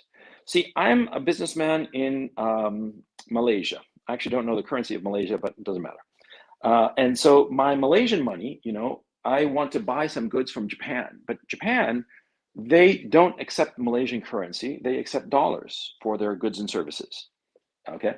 And so what I do with my Malaysian money, I go out to a forex exchange, to a money changer, and I say, look, here's my Malaysian money, give me dollars. And I buy dollars. As I buy dollars, supply and demand. When you buy something, there's a demand for something, you give it value. See, Mm-hmm. if there's no demand for something, it has no value. Okay. Like, there's a little pile of shit there on the floor, right? I don't want it. Do you? Nobody wants it. There's no demand for the little pile of shit, so it has no value. You see?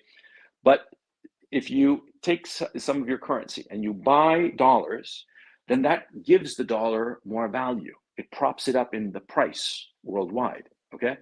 And see, the same thing is happening in Japan. Japan wants to buy goods and services from wherever, say Malaysia again. And we're just doing a very simple example here. Yeah. The Japanese will have the same issue. They can't buy Malaysian goods in yen, the Japanese currency. So they'll go out and buy dollars. And with those dollars, they go and buy the good or service from Malaysia. Okay. And so that's the reserve currency.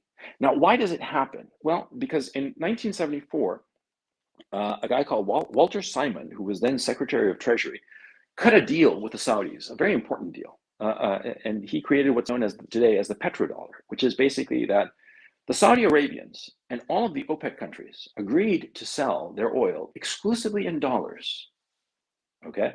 And they would do this in exchange for the United States guaranteeing Saudi Arabia's security with its nuclear weapons, its aircraft carriers, and all that good stuff.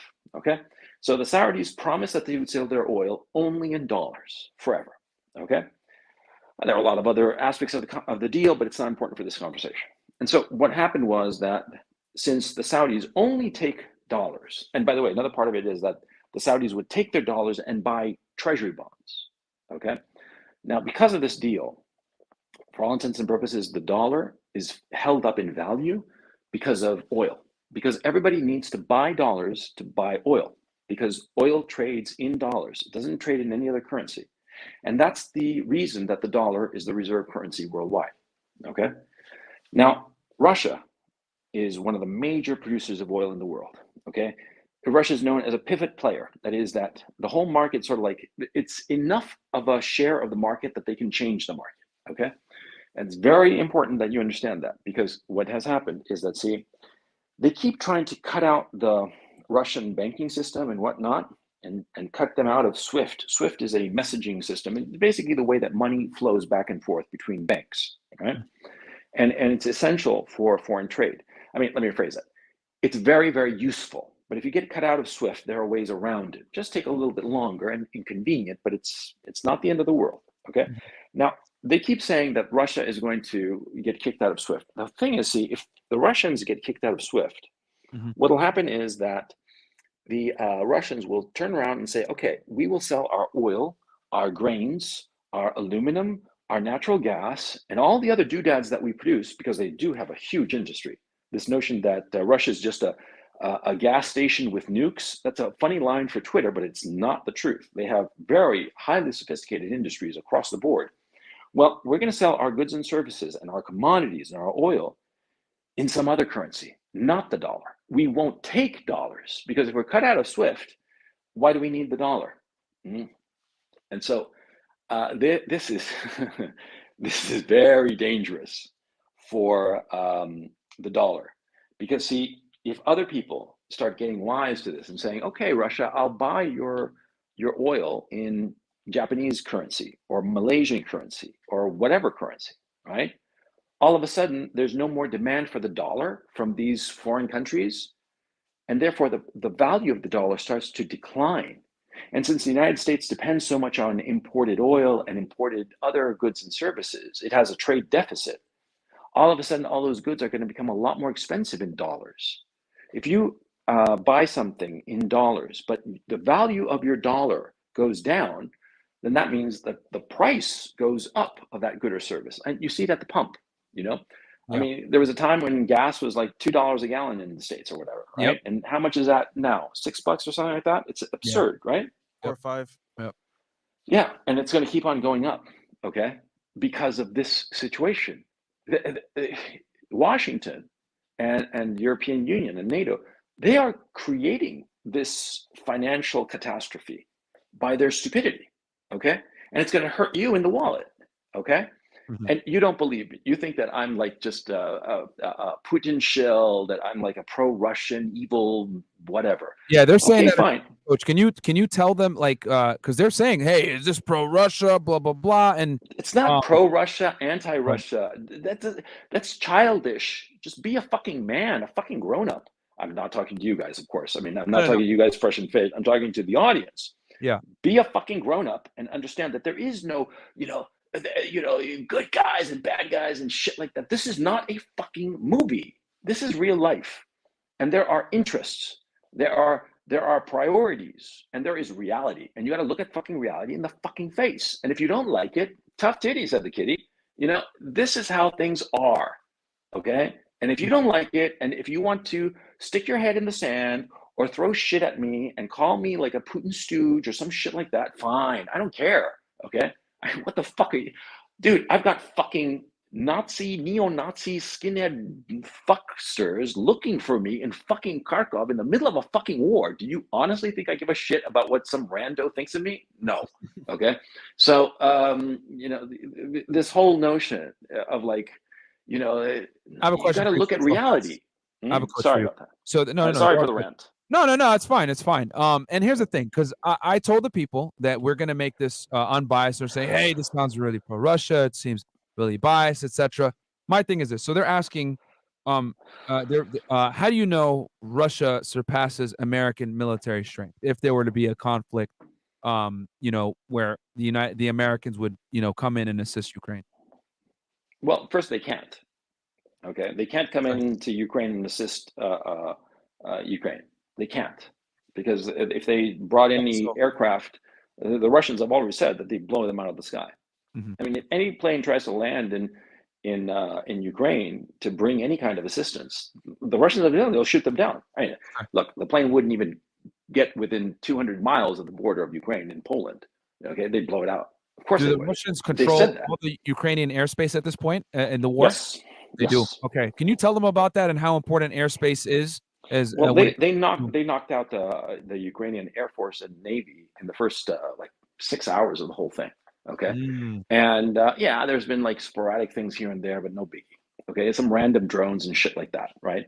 But it's not something that the Russians are particularly worried about. Okay, because they know what they're doing and they've got the weapons and the sophistication to have handled the situation. mm, And so right now, all of Ukraine airspace is Russian controlled, and more importantly, the Russians probably have a lot of forward observation areas where they're checking out anything incoming from any base in across Western Europe, satellites and so forth. They will know the second the Europeans or the Americans try to send like some airplanes to Ukraine, and okay. they'll shoot them down, and they'll Okay. be able to. I mean, because they have more sophisticated weapons in that regard, better Okay. air defense. I mean, because And this that's is another thing too that they were and saying. they'll How do you do it. know they're saying that the people are asking, so how do you know that? So we talked about airspace, so they won't be able to come in. Mhm. They're saying, how do you know that the Russians have more sophisticated weapons than you? Because the American military blogs and military things have said so. Okay, so Really? what? Yeah. Okay. What, you think I believe what the Russians say? I don't believe what the Russians say, but when the Americans say their equipment is better and could probably hurt us badly, okay, I'll believe them. Okay, I mean, yeah. Look, Okay. there is this weird thing in America right now of an inability to be realistic. Okay. Okay. And see, when you're in a war, when you're in a fight, okay, be it one guy against one guy, or five guys against five, or a country against another country, you have to be realistic. You got to look at the things as they actually are, not as you wish them to be, as Mhm. they actually are. And you have to set aside your feelings and not become like a little pussy ass bitch, getting all hysterical, like you're pro Putin. Nonsense like that. That's so bitch. I mean, I really just despise that mentality because it prevents you from seeing the world as it is. Yeah. I'm just describing the world as it is now. Okay. And you give me evidence that things are going to be different, that the Ukrainian army is going to defeat the Russians and they're going to push it all back. And I'll believe it when I see the evidence. But until I see the evidence, I'm going to tell you what I think is going on based on the facts that I have available at this time, and Yeah. based on the analysis that I have read of people who are much better informed and much more knowledgeable about these issues. Yeah. And I'm telling you that the Americans can't do shit in Ukraine. Okay. And all these stupid sanctions are only going to hurt the Europeans and the Americans. It's going to hurt them much more than it's going to hurt the Russians. And because, see, the Russians can take their oil, take their wheat, take all their good stuff, and just sell it to the Chinese or the Southeast Asians, Vietnam, and so forth. They don't need to sell it. Let me phrase it. If they lose Europe as a customer, they'll just shrug their shoulders and pivot and sell it to these other guys. Okay? So And it's just like, too, Coach. go ahead. So no, because my thing is this, for all you guys out there, like, hey, as you guys know, I used to work for the U.S. government, man, and you know, I can listen to someone else's opinion regardless of how I may feel personally, and hear them out. And I think this is what it's very important. And don't worry, guys in the chat, we ain't gonna restrict none of your comments. You guys can say what you want to say. And I think this is healthy because when I see everyone interacting and people, you know, are, hey, well, what's going on here, blah, blah, blah, questioning, this is what we want. You guys, you know, it's very important to question things. Sure, absolutely. You know, and question everybody, us, Coach, fucking the government, Russia, Ukraine, the media. Well, that's why I posted those things of the map to show you where things stand on the battlefield, and that's why I posted those pictures. Because see, if I tell you guys that some gangsters are after me, and you're like, oh man, what the fuck kind of story is that, man? It sounds all kinds of bullshit, right? That's why I wanted to show those beforehand, because frankly, my story sounds insane. Okay, I mean, I'm aware. I am aware of how insane it fucking sounds, but you know, my life is like just like a weird soap opera. But yeah, that's fucking happened. You mentioned that so you're showing right now, and this map is, if I'm not mistaken, for what you were saying, it's about 12 or 13 hours old. And at this point, this is the red. The red signifies what Russia has been able to capture. Now, can you capture and hold? It's important because see the lines. There are some lines that diagonal lines that are beyond the map. Those are areas that they are about to control or that are in dispute or in the process of being captured. The red area is what they hold. See? Okay. Because there's a big difference between attacking something and holding it. Okay. Okay. Go ahead. So can you talk to the people a little bit about Russia's strategy in this? Are they going in there trying to steamroll Ukraine and take them over like we did with Iraq and just, hey, brute force, we're not, killing your infrastructure. We're going to capture you guys by any means necessary. Or are they going in and trying to take over Ukraine? What is their strategy exactly? Destroy everything or capture? Capture as carefully as possible. I mean, and I've said this before, and it bothers a lot of people, but it's the truth. The Russians have been tiptoeing into Ukraine, and they've been going out of their way not to hurt the civilians, okay? Because they could. Because the Americans, that's what they did in Iraq. That's what the Americans do in every fucking war. They go and destroy all of the infrastructure with air power. They use air superiority to just completely annihilate the civil society, the electrical grid, cell phones, water supply. I mean, even hospitals, man. I mean, I have to say that the American mode of war, if you look at it, it's kind of like a war crime. That's what it looks like to me. It kind of like, just destroy everything. And then once they destroy everything with air power, then they roll in. Okay. And but the Russians, they have a completely different approach. Their approach is they advance, in a line. And they advance and they hit resistance. And they push the resistance a little bit to see, and then they pull back, but they start to envelop. It's very much like water, okay? The idea is push forward, and when you hit a resistance, try to push forward a little bit, and if you see that the resistance is solid, then just pull back and envelop, okay? And of course, once you have an enemy enveloped, it's just a matter of time before they fall. And what happens also is that since they hit a resistance and then pull back to the defending enemy, it seems as if the enemy is repelling the Russians. Okay, that's why you're getting all these reports of how the Russians are being repelled by the Ukrainians. That the Ukrainians are winning. They're fighting back, and the Russians are retreating. Yeah, that's part of their tactics. Their whole strategy is whenever they hit any kind of serious resistance, they just pull back. If it's medium resistance, they roll over it. Okay, and they do successfully. But when it's something that, we don't really know how tough this is, let's just pull back and just wait and just go around them and envelop them. Okay, it's very much like the Borg if you think about it. So, And Coach, it's a question. smart strategy, smart tactics rather. Go ahead. I've seen video, Russian planes, dropping, sounding like airstrikes or bombs Oh yeah, on I saw one. in I saw Ukraine. one like right out my fucking window in my So apartment. if Yeah. they're not attacking civilians, who are they dropping these bombs on? And as far as Military targets, and Okay. command and communications. Yeah, Oh. that's what they're hitting. I- But here comes the issue. Now there was a bomb that fell in the main square of Kharkov. It hit a government building, but it's a government administrative building, not a military building. And it's perfectly well known that's administrative. I mean, nobody doubts it. And it hit it right in the facade, in the face of it, right? And really ugly. And it was captured on video, all perfect and stuff.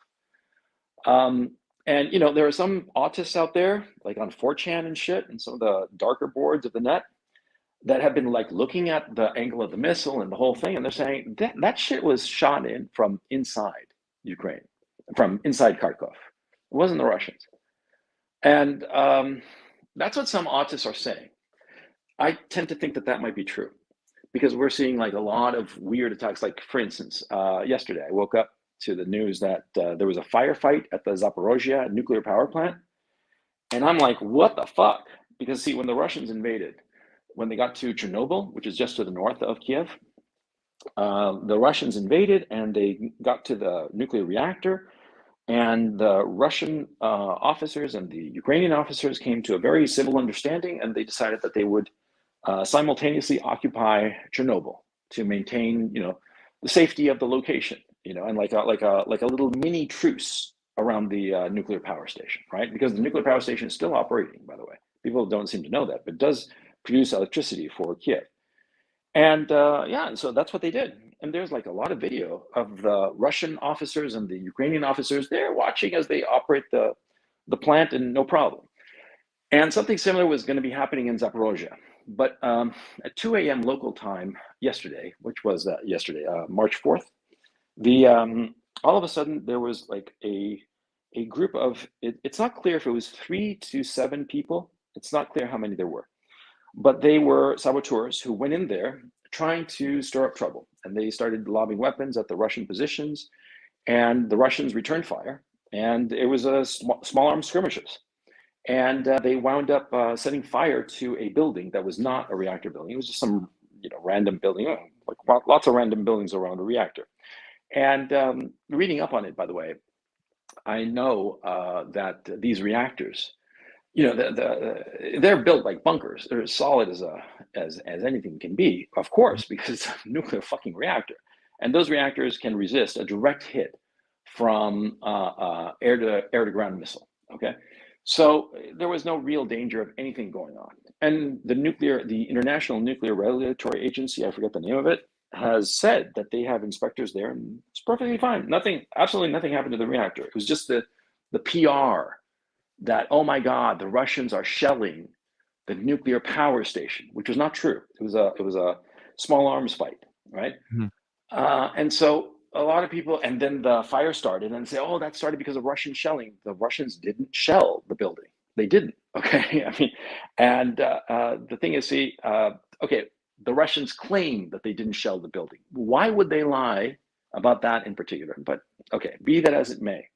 I mean, because you have some experience with the military. I have never been in the military myself, but I've read enough to sort of like know that when you have like small arms fire, you're not going to start shelling some guys. It's going to be that kind of like close quarter combat. You don't need artillery for that. So that seemed weird to me, just prima facie. Anyway, it seems clear that the whole goal of this op was to have the headline: the Russians are shelling the nuclear power station, to make it seem that the Russians are barbaric, okay?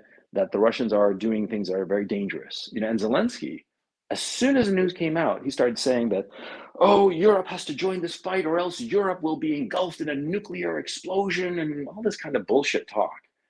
That, again, it's just emotional manipulation, trying to get people to feel very scared and therefore approve of a war between NATO and the United States and Europe against Russia, which would be a horrible mistake. So, Coach, and that brings me kind of to, so guys, get your questions in right now. We're going to have a Q&A at the end of this, and you guys can go ahead if you disagree with some of Coach's observations. We'll give you a chance to ask the questions, and we can have a discourse on it. I think this is fantastic. This is great. You know, like I said, it's very important to be able to listen to other people's perspective that you might not necessarily agree with, and you know, you don't have to agree on everything. But I think this is great because it shows that we're exercising some critical thought here. So so get your questions in now, guys. Like I said, 20 and up, we're gonna read them. We want to make sure that the questions are high quality, no trolls, no bullshit like that. If it's a dumb question, you know, we're just gonna skip it. Yeah, But Coach, what you got a question? I was just gonna say what his prediction was, but if you have something prior to the just prediction, real go ahead. quick. Yeah, I saw on Twitter and a little bit Instagram. A lot of Ukrainians were like evacuating. However, the African American, or sorry, Black Ukrainians weren't able to leave, or Africans, whatever. Is that true? Or I have no idea. I mean, I have no idea of that. And there aren't that many Africans in. Well, I suppose there are kind of like they're mostly students, and they're mostly rich students from Nigeria that are studying in Ukraine for some reason. I myself don't quite understand it, but they seem to be like focused around that. And as to whether or not they can leave or not, I have no idea. Okay. okay. So he doesn't know about it. So yeah, I'm not going to speak on it. So, Coach, what is your prediction on this? So, and just so you guys know, just a quick little summary on what the hell happened, what we've been talking about. Number one, we talked about what's been going on in the past 13 hours. Essentially, looks like Russia's, you know, captured a considerable amount of Ukraine. And I think I want to make this very clear that from what Coach is telling us, they captured. Their goal is to not go in there and decimate them. It is to come in, airstrike, you know, military installations, you know, for strategic purposes, but they're not necessarily going after civilians. From what Coach, they're not. I mean, it's not that they're not necessarily. No, they're not going after civilians. Okay. And if civilians get hit, it's usually because the Russians are chasing military targets, and the Zelensky regime is putting military targets among the civilians. Yes, by giving they are them doing this. Okay, I've seen pictures of them having put, you know, howitzers right in the middle of apartment complexes, right? And so a howitzer is a very big gun. Okay. And if you're a Russian commander, you want to take it out. Of course you do. Okay. Because it's dangerous for your own men. And so, of course, you're going to start lobbing shells at that howitzer to knock it out. And of course, you're not going to hit it on the first go. You're going to have to shoot, you know, a good 10, 20 rounds before you hit the fucking thing. Because war is not a precise thing. War is, you know, very messy. And you know, you want to hit a specific weapon and to knock it out, it's going to take you a few tries. And in those tries, some of your tries are going to hit civilian buildings if you have that howitzer right in the middle of a civilian apartment complex. It's inevitable. Okay. So that's what the Zelensky regime is doing. And that's why I find them fucking despicable, man, because they know this and they want this to happen, that it will hurt the civilians so that they can get the PR victory. That's why I fucking hate these fuckers. Because see, if you put the howitzer, like you hide it out there in the country, and like the Russians try to shell it and they miss because, you know, I mean, fine, if you kill some cows, that's fine. But putting it in the middle of civilians, and you know that those civilians are inevitably going to get hit. Bullshit. Fuck you. I mean, I'm sorry. I mean, I feel very strongly about this because, see, a leader who actually cared about his country would never do such a thing. A leader who cared about his people, if Zelensky truly cared about the Ukrainian people, he would never allow that sort of thing to be done, to put weapons in the middle of civilians where they're going to draw the fire of the Russians and they're going to get hurt, you know, men, women, children, old ladies, old men, indiscriminately. Okay. If he truly cared about the Ukrainian people, he would not do this. The fact that he's doing it shows that he doesn't give a shit about the Ukrainian people or the Ukrainian nation. All he wants is somebody to bail him out. And the thing is, see, this fucker Zelensky, he's worth over $1 billion. Do you think any of that fucking money is clean? Is that how much they pay actors nowadays? No, the fucker is corrupt as all get out with a whole. And canceled. All right. What happened? It froze again. Froze again. All right. So we'll get him in here. And then, guys, get your questions in. I know some of you guys want to ask some questions, so we'll definitely have it go down here in a second, man. Also, Mo, we got the questions prepped up. All right, cool. Yes. Yeah, I see you got them prepped up. All right, sweet. And then also, guys, don't forget to like the video. We got 5,000 you guys in here right now. He's gonna come right back in, guys. This is probably like the third time that he's been. Remember, guys, he's I think I don't know exactly where he's at, but you know the internet is spotty. You know, he's in Ukraine. Yeah, I'm in Kharkov. I'm So, in Kharkov in the city. So Yeah, because because before we get when into these goons came for me, I figured that the smartest move was to stay in the city. Yeah. And I've got friends here, and so I'm like underground in the city. Yeah. All right. So, Coach, we went over. We summarized everything. We summarized the Zelensky regime, why Russia is invaded Ukraine for strategical purposes. We talked a little bit. We talked about the petrodollar. We talked about oil. So, what is your prediction? And then right after this, guys, we're going to do the Q&A. What is your prediction on what's going to happen as far as what's next from this point? Well, the Russians are going to win, okay? And if the Americans and Europeans are smart, they're not going to get involved, and they're going to, they're going to bitch and moan about it, but they're going to be completely ineffective, right? Yeah, I don't think we're going to get eventually. And Zelensky is going to run away to the West, and he'll, they'll give him a book deal and more money. Because did you catch the part where I said that he had stolen over $1 billion of Ukrainian money? That's right where you cut off. Go ahead. Yeah. Well, the guy, no actor earns $1 billion. Okay. Not even fucking Tom Hanks. Okay. This fucker is worth $1 billion, and it's all ill-gotten. It's all stolen. Okay. And he has a government of goons. I mean, dude, man, I'm fucking underground. Okay. Because in fear for my life, legitimately, because these other guys that I showed you before, the pictures and the news stories, right? See, he's going after small fry, or these fucking goons are going after small fry. I mean, because I don't consider myself a particularly important person, not at all. I'm just a minor, microscopic e-celebrity, right?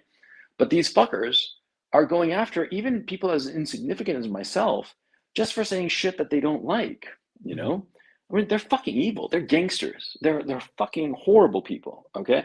And that doesn't make me a Putin stooge. That makes me a guy who's looking at the reality. It's not good guys versus bad guys. I gotta insist on that, okay? It's, usually it's the lesser of two evils. That's life, okay? Which do you prefer of two evils? Do you prefer a gangster thief as your president, or some other asshole as a president, a doddering old fool like Biden as your president? I mean, which is it? You got to figure out, you got to make a decision, because it is never good versus evil. It's always bad versus less bad. Okay. So anyway, what do I think is going to happen? Well, the Russians are going to win, and they're going to win and take over the whole fucking thing. And if I had to guess, okay, this is a pure guess. Okay. I think that they're going to break up the country into at least 3 pieces. Okay. They're gonna break it up, and if you can pull up that map, I'd appreciate it. Then I can show you. Let's pull it up right how now. They're gonna break it. Yeah, guys, get those questions ready. We're gonna have the Q&A right after this. Yeah. Well, they're gonna basically gonna tear apart the country into at least 3 pieces. One piece is gonna be the Russian-speaking area, which the map's not up yet. Yeah, hold on. We got it now. Mo, just hit entire. Yeah, I mean either or. All right. Yeah. And hit Control Plus real quick. So make it larger, so the audience can kind of see. Yeah. So what's going to happen is that the whole eastern, the eastern slash, the bottom part, including that little peninsula farther to the west, right? All of that's all going to become one country. Probably going to call it Novorossiya, which means New Russia. It'll be a separate country from Russia. And it'll include Kharkiv, where I am now, and Kharkiv, Donetsk, Lugansk, Odessa, Kherson. Yeah, it's all going to be one unit. And then like the middle and the north of the country, where Kyiv is, that's going to become Ukraine. Ukraine is going to be, the new Ukraine is going to be maybe 1/3 the size of what it is today, okay? And on the far side, on the west, you see the town of Lviv? It's on the far west side. That town, Lviv, is historically Polish. It's a historically Polish city. And the Poles have never forgotten this. And a lot of that area, Ivano-Frankivsk and all the rest of it, it's Polish, also Hungarian. And so I think that they're going to split that off too into a third country. Okay, I suspect. Okay, I could be completely wrong. This is just spitballing here. But I think that that's basically what's going to happen. I think too that the Poles, Poland, right? When Russia has finally decided to start carving up Ukraine, they're going to dangle Lviv in front of Poland, and that is going to cause all kinds of havoc in Europe. Because see, the Poles will want Lviv badly because it's an important historical city for them. Okay, for reasons of their own that, quite frankly, I don't know, but I understand that it's for them. It would be like if the United States lost San Diego, 100 years ago. People would still be, San Diego is ours, bullshit like that. You know what I'm saying? Okay, so Lviv is important for the Poles. I think Putin will probably dangle it in front of them, and they'll be like, okay, and the Europeans will have a complete hissy fit, and this will cause all kinds of political problems in the European Union. But that's way in the future. Because when do you right estimate now that Russia will have Ukraine under control? 2 weeks on the outside. Wow. Yeah, I mean they've already taken a considerable amount of ground off of what we see here. Wow. And it looks like they're mostly focused, to me, it looks like, just on the border of Russia, which makes sense. And so you think they're going to give Kyiv back, or is it going to be Russian? Oh no, definitely. But they're going to put like puppet regimes in all of them. Okay. They're going to put like, or you want to call them Russia friendly governments? Fine, but the puppet regimes. Okay. And those regimes are going to do exactly what Moscow wants. Okay. And so they're not going to be part of Russia, but they're going to be supremely friendly towards Russia. Like better than friends with benefits. You know what I'm saying? Okay. And yeah, that's the reality of the situation. And the far western part, Lviv, that part, yeah, they'll give it to Poland or create like a little state there. But see, all these states, the only one that will really matter is Novorossiya, which is, see, the eastern side of it, like slash a diagonal line from going from northwest to southeast, including that peninsula. From northwest, excuse me, my mistake. From northeast to southwest, like draw a line. Yeah, like right there. Yeah, like that. Everything below and to the right of that line, that's going to be Novorossiya.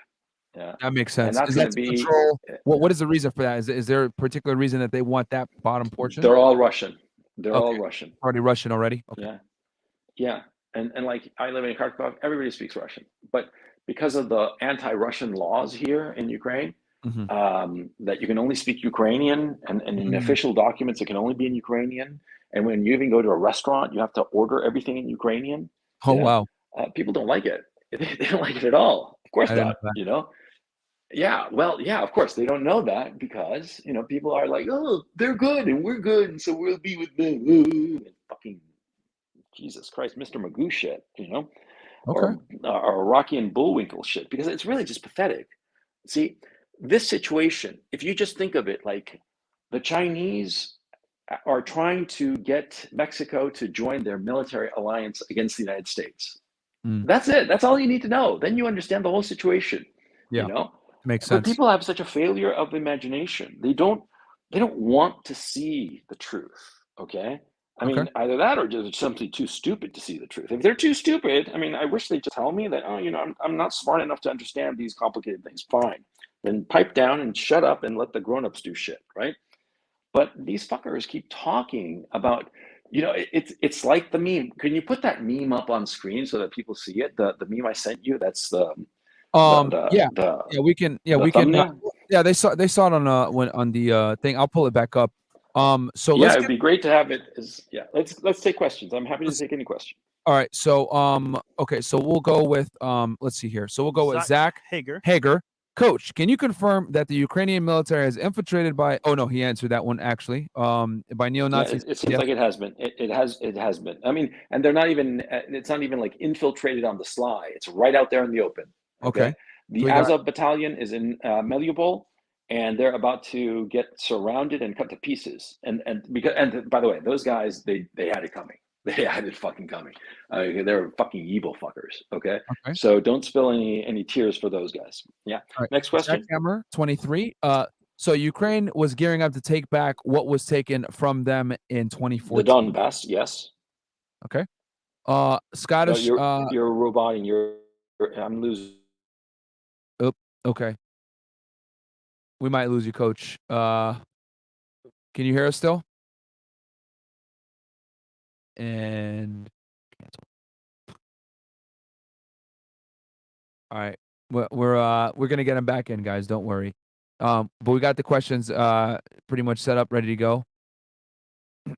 And guys, just so you know, my personal beliefs I'm keeping out of this. I just want to hear Coach's side of this, and I think it's very important that we hear all perspectives, regardless of whether you agree or disagree on everything. And you got to respect the guest. And yeah, guys, let's show a little bit of respect for the guest. And we're gonna do the Q&A right now, and he'll answer your questions. Yeah, I'm not a politics fan. Yeah. First, like, fuck this shit. Yeah. I am learning a lot, though. I will tell you that. You know, like I'm back. Do you All right. guys hear me? Yeah, we got you loud and clear. So we'll go right back Okay. into it. So okay, we got Scottishman. So Gonzalo, you are saying that Russia can invade a country more competently than the USA. Do you think they will hold the country longer than US did for Iraq or Afghanistan? Yes, they will. They can invade a country more competently than the Americans, and no, they're not going to stay very long. I think that on the outside, 2 years tops. They're not interested in having an occupation army in Ukraine. They're smart. They know that having an occupation army is just a drain on resources. See, remember the NASA pen, the $1 million pen versus the pencil. That's all. It tells you all you need to know. There was a question before this one, by the way. Can you go back to? Yeah, I was going to answer it, and it's a good question. I want to answer it. It said so Ukraine was gearing to take back what was taken from them in 2014. Yeah, basically. Okay. And let's not kid ourselves. The Russians encouraged the breakaway republics and it gave them weapons and money to keep them going. I mean, the Russians would definitely had a hand in that, no question. I'm not denying that at all. Okay, the breakaway republics were an invention of the Russians. The Russians tried to do more or less the same thing here in Kharkov. Okay. And it didn't work here for various reasons that aren't relevant to the conversation. But the point is, see, the Russians are not. I'm not saying that the Russians are like these, like little girls in pigtails, like strolling through the garden with a little flower in their hand. They're not innocent either. The Russians have definitely done their dirt as well. Yeah, they've done their shit. Yeah, but yes, I'm saying basically the Ukrainians were gearing up to take back the Donbass, and the Russians beat them to the punch. Simple as. Okay. So we go. And by the way, yeah, go ahead. That's why the Ukrainians have their entire army concentrated on the east, and that's why their army is being encircled now. You see, you got to understand the nuance here, and the Ukrainians basically stepped into a trap. Okay, that's what happened. All right. So we got here from Scottish Man again. Where would Texans go if they are conquered by Mexico? Would they become Tex-Mexicans, and would you still call it Tex-Mex? Perhaps they will. I don't know. For the that's not a relevant question. Let's move on to something else. Something else. Okay. And this is from earlier, so that's why you're going to see questions here that might have covered topics from earlier. TSK907. What the fuck, y'all still up? Damn, them older days. Totally forgot about this 9 p.m. schedule. Keep up with the hard work, FNF. Okay. Jay said, life. Putin is being compelled by God to invade Ukraine and fulfill biblical prophecy. Read your Bible. USA time is coming. Live life to the fullest. God bless. Love the show, guys. Okay. That's okay, Jay said. Scottish Man, CRP called. The next war we can win is Operation Canadian Bacon. Blame Canada. We might have a chance of winning. Okay.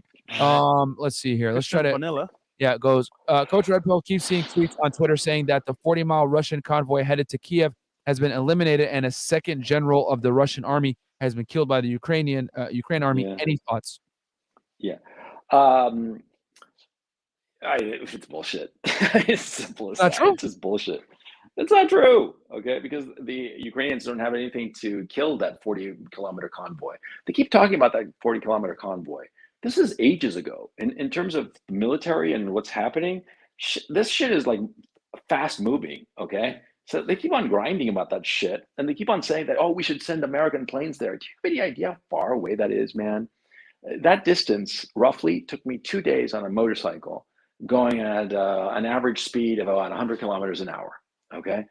Are you high? I mean, because it's huge. You got to understand that Ukraine is fucking huge. If somebody could look up the square kilometers of Texas, I could tell you how big Ukraine is. Okay.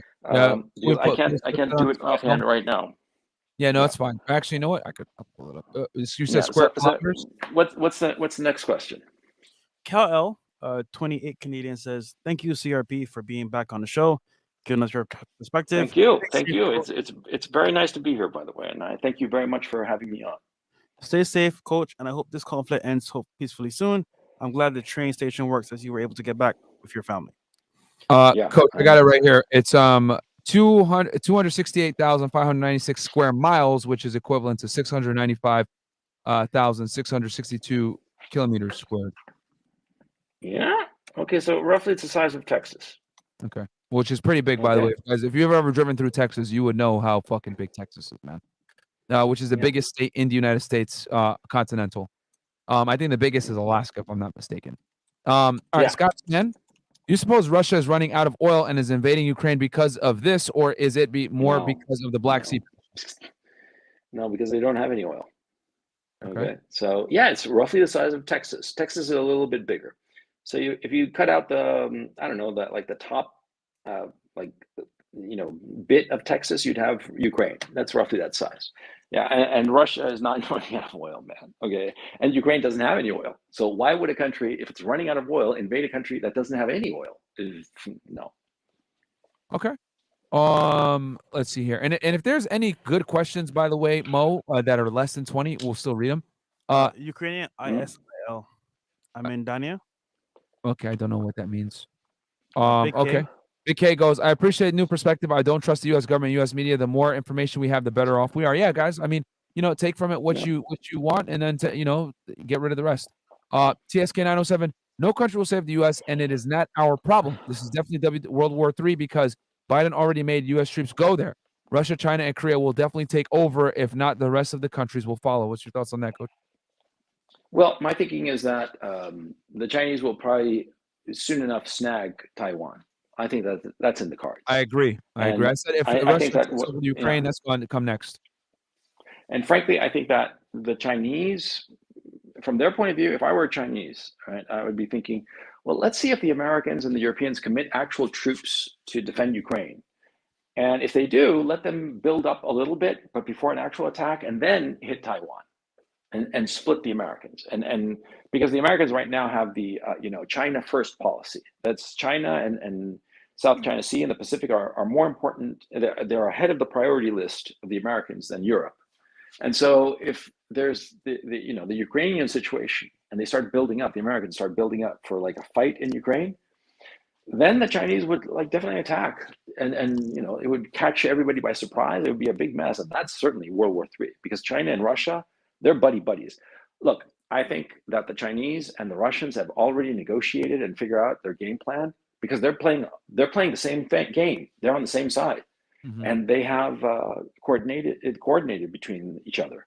So I think that they already know what they're going to do, and I think that taking Taiwan definitely part of the cards. And I think what the Chinese really want, and I've said this to friends, and I'll say it again publicly. Chinese would like to recapture Taiwan, but that's not that big of a deal to them. What they really want to do is they want to sink at least a couple of aircraft carriers, and that's their priority. And I think it's American in the West don't seem to American. They want to sink the Carl Vinson or the Gerald Ford or one of those aircraft carriers, at least one, and hopefully 2 or 3 or 4. That's what they want, and I'll tell you why. Okay. Because in Asia, in China, the concept of face is really important. How you treat others. Your level of respect for others. Okay, and losing face is like a big deal with the Chinese. Okay. and the Japanese too, and the Koreans to a lesser extent. But for the Chinese, it's really, so you always have to do things, without trying to humiliate the other. And the Americans have repeatedly humiliated the Chinese. And the biggest humiliation, as far as they're concerned, was back in the 90s. I think it was 96, when Bill Clinton, there was some kerfuffle with Taiwan, and Bill Clinton ordered like a couple of carrier task groups to go between China and Taiwan back and forth. Okay. Mm-hmm. And the Chinese then in 96, they were far too weak to do anything about it, right? But it chapped their ass like nothing. Okay. I mean, it really, really pissed them off in a way that people in the West do not understand. They do not understand how pissed off that made them. Okay. That naked display of power and superiority, they considered it one of the most grotesque insults that could have befallen them. It really pisses them off. And I had no idea until I started reading up on this stuff. Okay. And I had no idea that for them, that thing for the Chinese is just, it drove them out of their fucking minds. I mean, it really did at the time. And they've never forgiven the Americans for it. Okay. And they're waiting for the chance to humiliate the Americans in the same way, because that's what they considered it. They considered it a humiliation. They considered the humiliation of a stronger power, not merely showing off that it's stronger, but grabbing the back of their heads and shoving their face right into a pile of dog shit and squishing that face around just to make sure that the Chinese got a good whiff of it.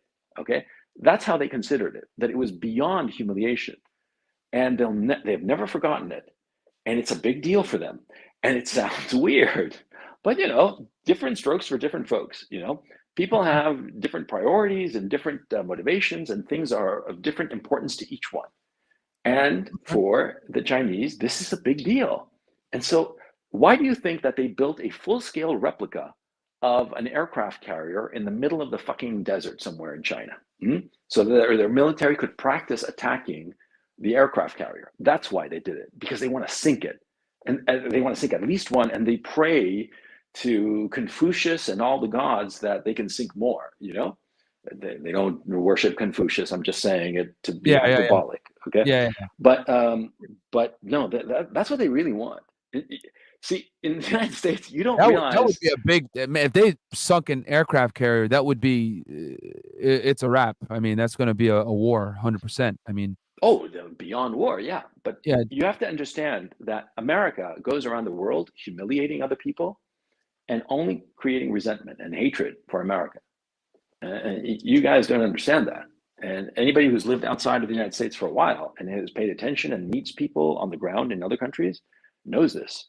Most people hate America. Most people hate America. No, that is 100% true. I mean, it's an uncomfortable reality that I guess a lot of people here in the United States don't necessarily know. But when you go to other countries, man, they hate you. They really dislike you. Get them out of here. Yeah, like I mean, there's a reason why people say when you travel internationally, if you have dual citizenship with Canada, you use your Canadian passport. People do not like the United States. Unfortunately, that's just the way it is. Yeah.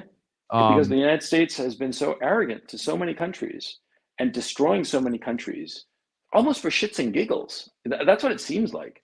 And so people don't like that. People are scared of Americans and hate them. And so what do you do with somebody that you're scared of and hate at the same time? You kind of like indulge them. You're like, oh yeah, you're totally right. You're totally true. But the second they have the chance to stick you with a knife between your ribs, they'll take that chance. They'll do it instantly on the spot. They won't hesitate. Okay. Yeah. And that's what's going on. That's going on in the rest of the world. The rest of the world hates America because America acts with such arrogance and thinks that they can do whatever the fuck they want. And other people have to just suck it up. That's just stupid, And well, here we are. All right. So we got. I didn't expect. This is $20 from Charles Jadeo. I didn't expect FNF to do this. I've gained more respect for you guys. Keep doing great work. You can't be red pilled without having a balanced view of life, and this is true, man. That's very true. That's what, like I said, very true. Look at everything with the same R lens, guys. Caleb Shaw. This guy knows his stuff. Pay attention. Okay. Thank you very much. Airstrike, $20. Professionalism, a how-to guide. Replace every other word with ficken. Go out of your way to mock and disrespect the host audience. Okay. I'm not going out of my way to disrespect the host audience. And if you guys think that I'm disrespecting you, I'm not disrespecting you, but I am putting down people who think that the world is good guys and bad guys, and that the United States can do whatever it wants, anywhere it wants. No, there is always a limit to what you can do, and you have to understand that. And there are always reasons. Somebody doesn't decide to do something that you don't like for no reason whatsoever. They always have very, very good reasons for something. And if you don't acknowledge those good reasons and pretend that they don't exist, then you're constantly going to be surprised by the world around you. I mean, I'm telling you this for your own good. I'm speaking now to your audience, FNF. I'm not talking to you guys, because you guys know this. You see, you have to pay attention to the world so that you can understand other people's motivation. If you don't understand other people's motivation, you will not be able to predict what they are going to do and what are the things that are going to bother them. See, you see a guy with a beautiful Dodge Charger 69 or whatever, right? And he's polishing it with a fucking baby diaper, right? It matters to him. It's an important thing to him. So if you come along with your car keys and just key his car, what do you think is going to happen? He's going to try to beat the shit out of you. That's what's going to happen, of course, because you scratched up his baby. Now, whether you think, oh, it's just a stupid car, it doesn't matter. It's important to him. So you have to put yourself in his shoes, okay? And this is what the United States does not do. It never puts itself in the shoes of other people. If they did, for even just 2 seconds, they'd realize, oh, maybe I shouldn't do this. Maybe I shouldn't key their car, or maybe I shouldn't be trying to get some country that is a sensitive border area of Russia to join my military alliance. Okay. Yeah, you see, that's my thinking here. And so if anybody feels that I've insulted an audience member, yes, I have insulted all the dumb ones, all the ones who are thoughtless and arrogant and who don't fucking pay attention to the motivations of others. To all you other guys in the audience, well, I have the highest regard, of course, because if you're paying attention to other people, you're not going to piss them off. And the dum-dums who ignore the motivations and concerns of others, they're going to get the shit kicked out of them. That's what's going to happen. Yeah. So them, I don't care about their opinion. The thoughtful ones in the audience, I certainly care about your opinion. And I certainly have not disrespected you in any way whatsoever. Okay. Carl Valson, how does this affect the futures markets, number one? And then number two, can oil be purchased with Bitcoin? Well, I can't give any financial advice, and I have no idea about how Bitcoin and oil interact. So I can't give any, I can't answer either one of those two. I'm sorry, but okay. I can't give financial advice because I might potentially get into trouble because of securities laws and shit like that. So I don't go anywhere near that. Okay. No worries. Hudson Jackson II. Why are people rooting for Ukrainian alignment with the West? It's bad enough the government's corrupt becoming a part of NATO and the EU will usher in more cultural degeneracy. Well, the thing is also Europe and America, the leadership's so fucking corrupt anyway. So it's just more thieves joining into their little club. That's my thinking. Okay. It's pathetic. Yeah. All right. Let's see here. Where are we at? We got. Hey guys, do me a favor. For number one, thank you guys if you guys are still with us. It's 3:30 in the morning here in Miami. So thank you guys so much for bearing with us here. Late night. How many are on? I can't see the viewer count. Oh, we've been floating around 4,500 to 5,000 pretty much most of the show. We're at 4962 right now. So yeah, no, thank you guys. Nice. Late night. Angel Cardenas, late night as well. So thank you guys for supporting and watching. And like I said, hey man, if a coach said something that offended you or whatever, like I said, you guys listen to what he's saying and take with it. Take in the whole thing and take what you want, and then you can get rid of the rest. Angel Cardenas goes $20. It's nice to hear the opinion of someone that's there, but I find it hard to believe this is an unbiased take when all I hear is everyone bad, Russia good. Thanks for a different perspective. No, I'm not saying that everybody bad, Russia good. I'm saying that in this particular situation, the good guys are not the good guys. That's what I'm saying. Okay. And you all pretending that the Zelensky regime are the good guys, you're siding with the criminals here because they are. Okay. So there is no good guy in this fight, is what you're saying. Like Russia aren't good guys either. Yeah. Okay. No, they're not good guys, but they're pursuing their interests. It makes sense. Okay. Whereas the Zelensky regime, it's pursuing power and money. I mean, they're just basically corrupt sons of bitches. Okay. Yeah, that's my take on it. Okay. And you know what? That's a valid point, Coach. I mean, from anyone with common sense of any type of even a basic, and I would not consider myself like having a high knowledge of geopolitics, but just even a remedial level, you'll know that you do not want enemies in your backyard where they can point missiles at your country or your capital. So I mean, that's just a basic concept. So if anything, Russia invading Ukraine is for self-interest protection reasons, to make sure that NATO and the United States and the West in general, which are enemies of Russia, it is what it is. Let's keep it 1,000 here. They don't want to make sure that they don't expand into Ukraine, which puts them in a vulnerable position, which makes sense why they would invade.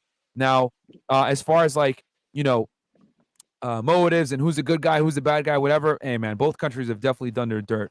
And I see where you're coming from, Coach, here. Because the way the media is spinning it is they're putting Ukraine almost in a, hey, they're the victims and Russia are the aggressors, and Ukraine good, Russia bad. When in reality, it's both are bad. I think that's really the main takeaway here is both are bad. It's just that there's so much propaganda out there, guys. Has to tell you all the bad that Ukraine's doing to almost bring it back to a middle ground. So you guys kind of know that, hey, it's not that Ukraine is innocent either. Because I mean, if you look anywhere, Fox, CNN, etc., it's all pray for Ukraine. Russia are aggressors; they're the enemy. Putin's the devil, etc. And anything, Coach? I'm sorry, I didn't mean to cut you there. No, not at all. Let's hear the next question. I'm looking forward to it. Head twisters, how bad is this going to affect us in the States? What's the worst that can happen here, and how can we? $10 a gallon gasoline. Okay, so how can we be best prepared? Get out of your dollars. No, get out of your dollars and buy silver or something. I don't know. Bitcoin might go through the moon or might collapse. Who knows? Dude, I literally said that the other day. Like, you get silver and gold. Get silver and gold. And also, not certificates. You want to take physical possession, okay? Because a gold certificate is only as valid as the company backing that certificate. If that company goes bankrupt, you're not going to see your fucking gold, okay? So you want physical possession. And you take the hit. If there's like a big commission, you take the hit. You'll make it back when the dollar starts to really crater.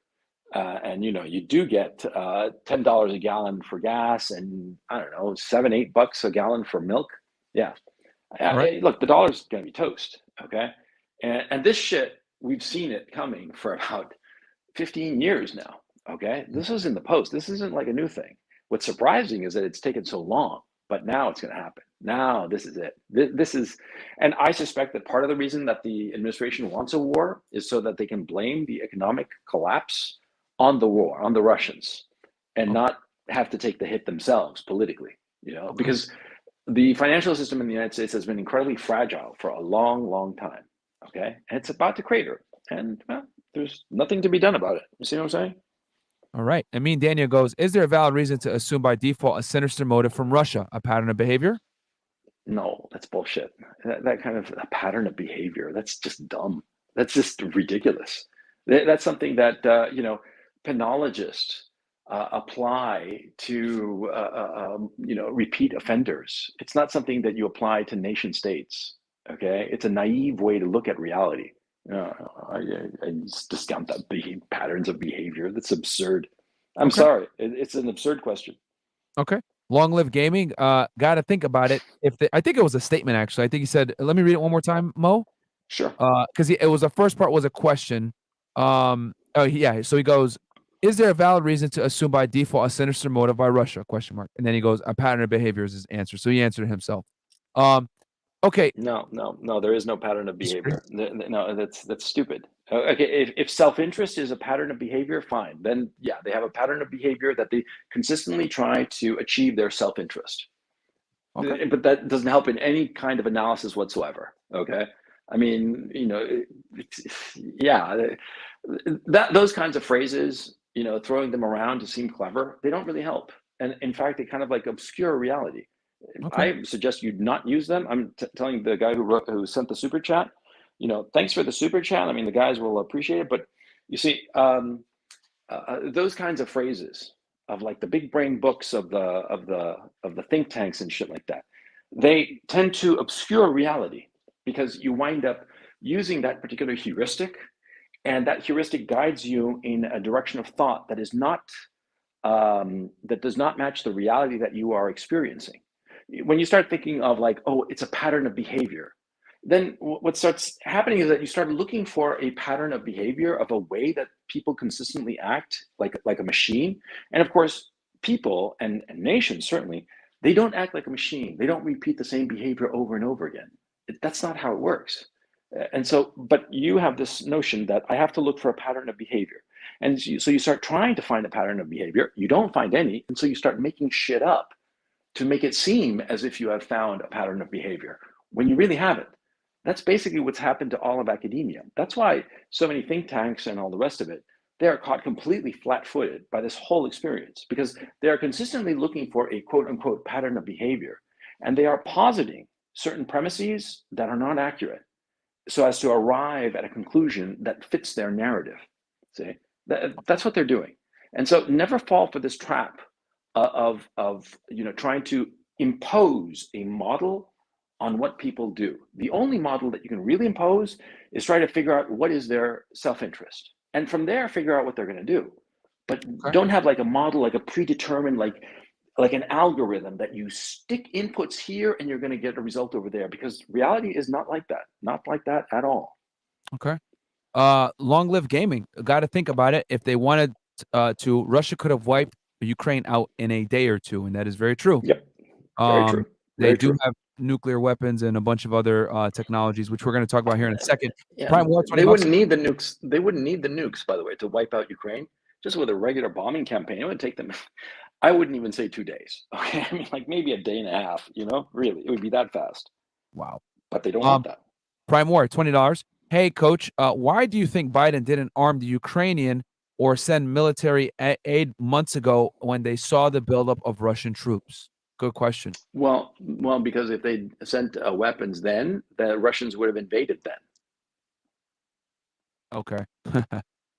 Okay. So he knew that if he armed them, the Russians would have invaded immediately. Yeah, of course. Okay. That makes sense. I mean, like with serious weapons, not like the shit that they started sending, right? They Ah, started sending like random little missiles and shit like that, but it was like trivial shit. I mean, it was not like real.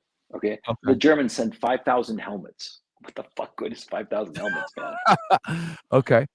Eric Salas, go $50. Thank you so much, Coach. Do you think this situation might be? Sorry. Okay. Screen blanked out there. Apologize, guys. It goes, Coach. Do you think this situation might be an opportunity for people in power to implement the new financial system?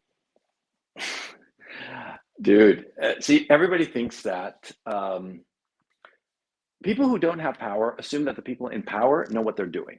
They don't. Believe me, because I've met a lot of these people.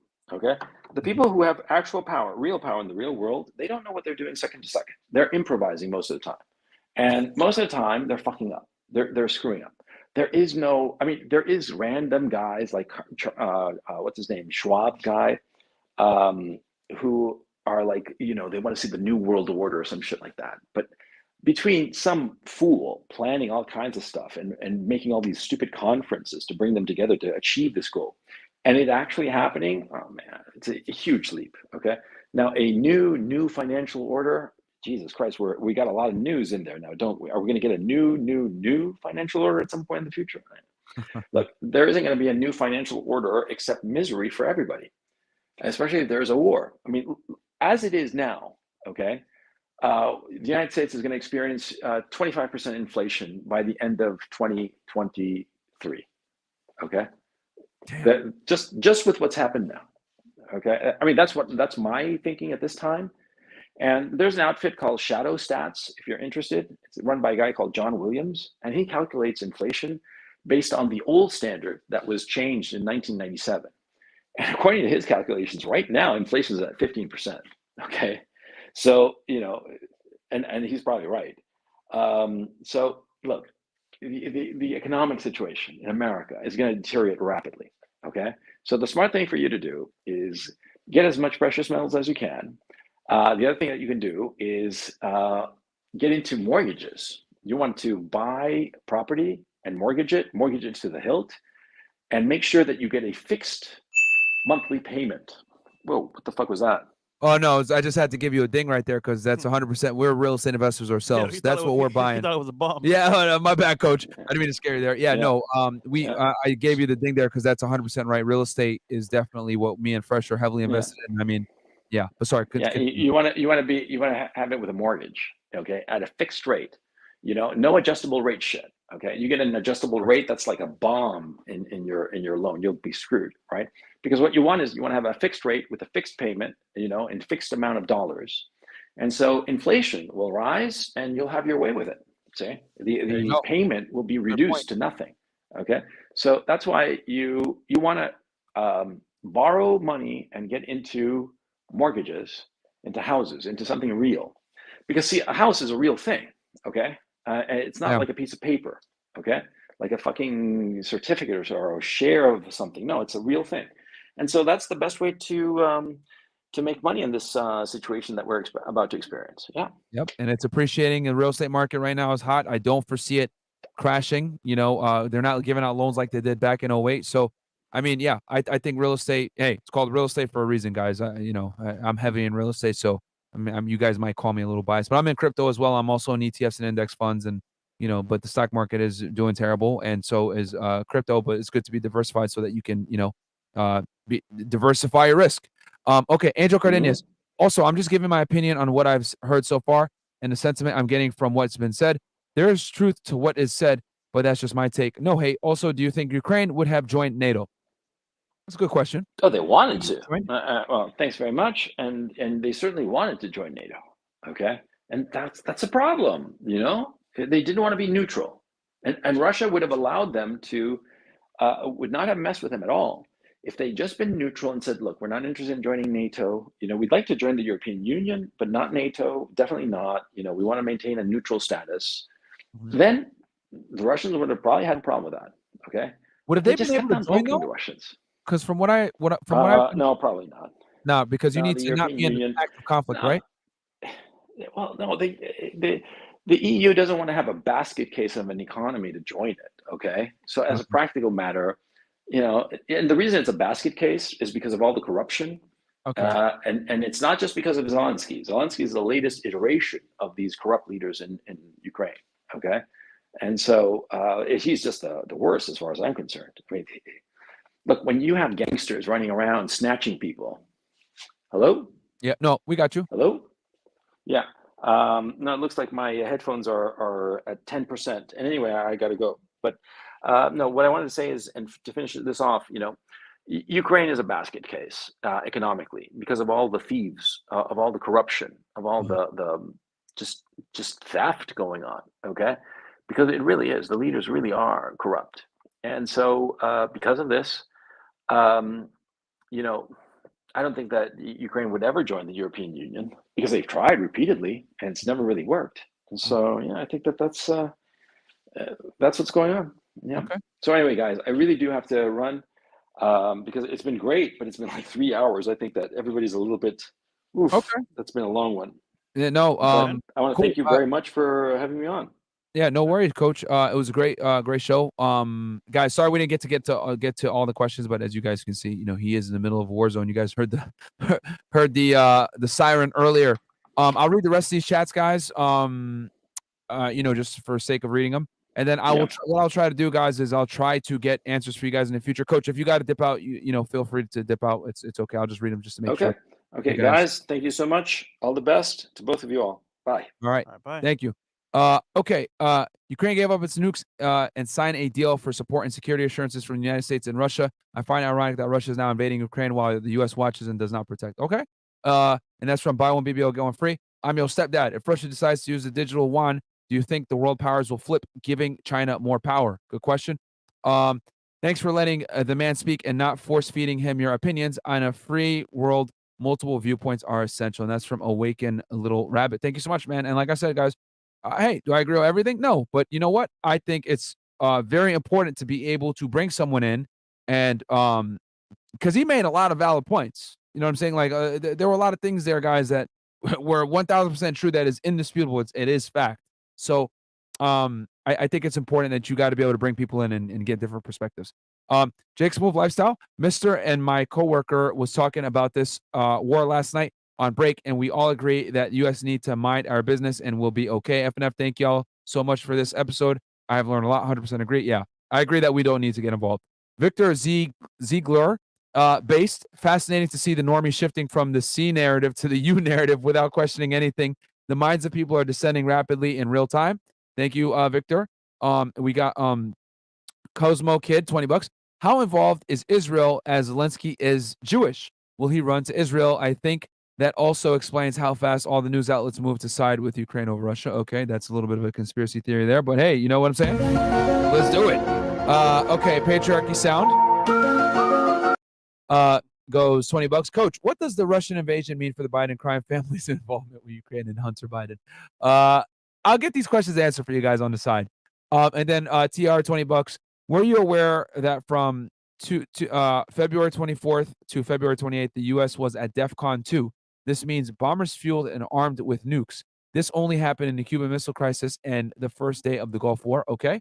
And then Cali 209. Do you think? Oh, you pulled a Chris on me, Mo. Sorry. Yeah. Do you think when Russia takes over, we will find out more about America government corruption? Maybe. Digital One. Is the Russia actually hurting, or is the Western propaganda? And if it is, how do you think they may try and recover? And then Gisara and Nassar are coming. Putin is a wah hat. Do you know anything about what I just said? I do not. Estada Riches. And then IMZ, where is the next superpower country or safest neutral country in your opinion? All right. I have no idea. I have no idea.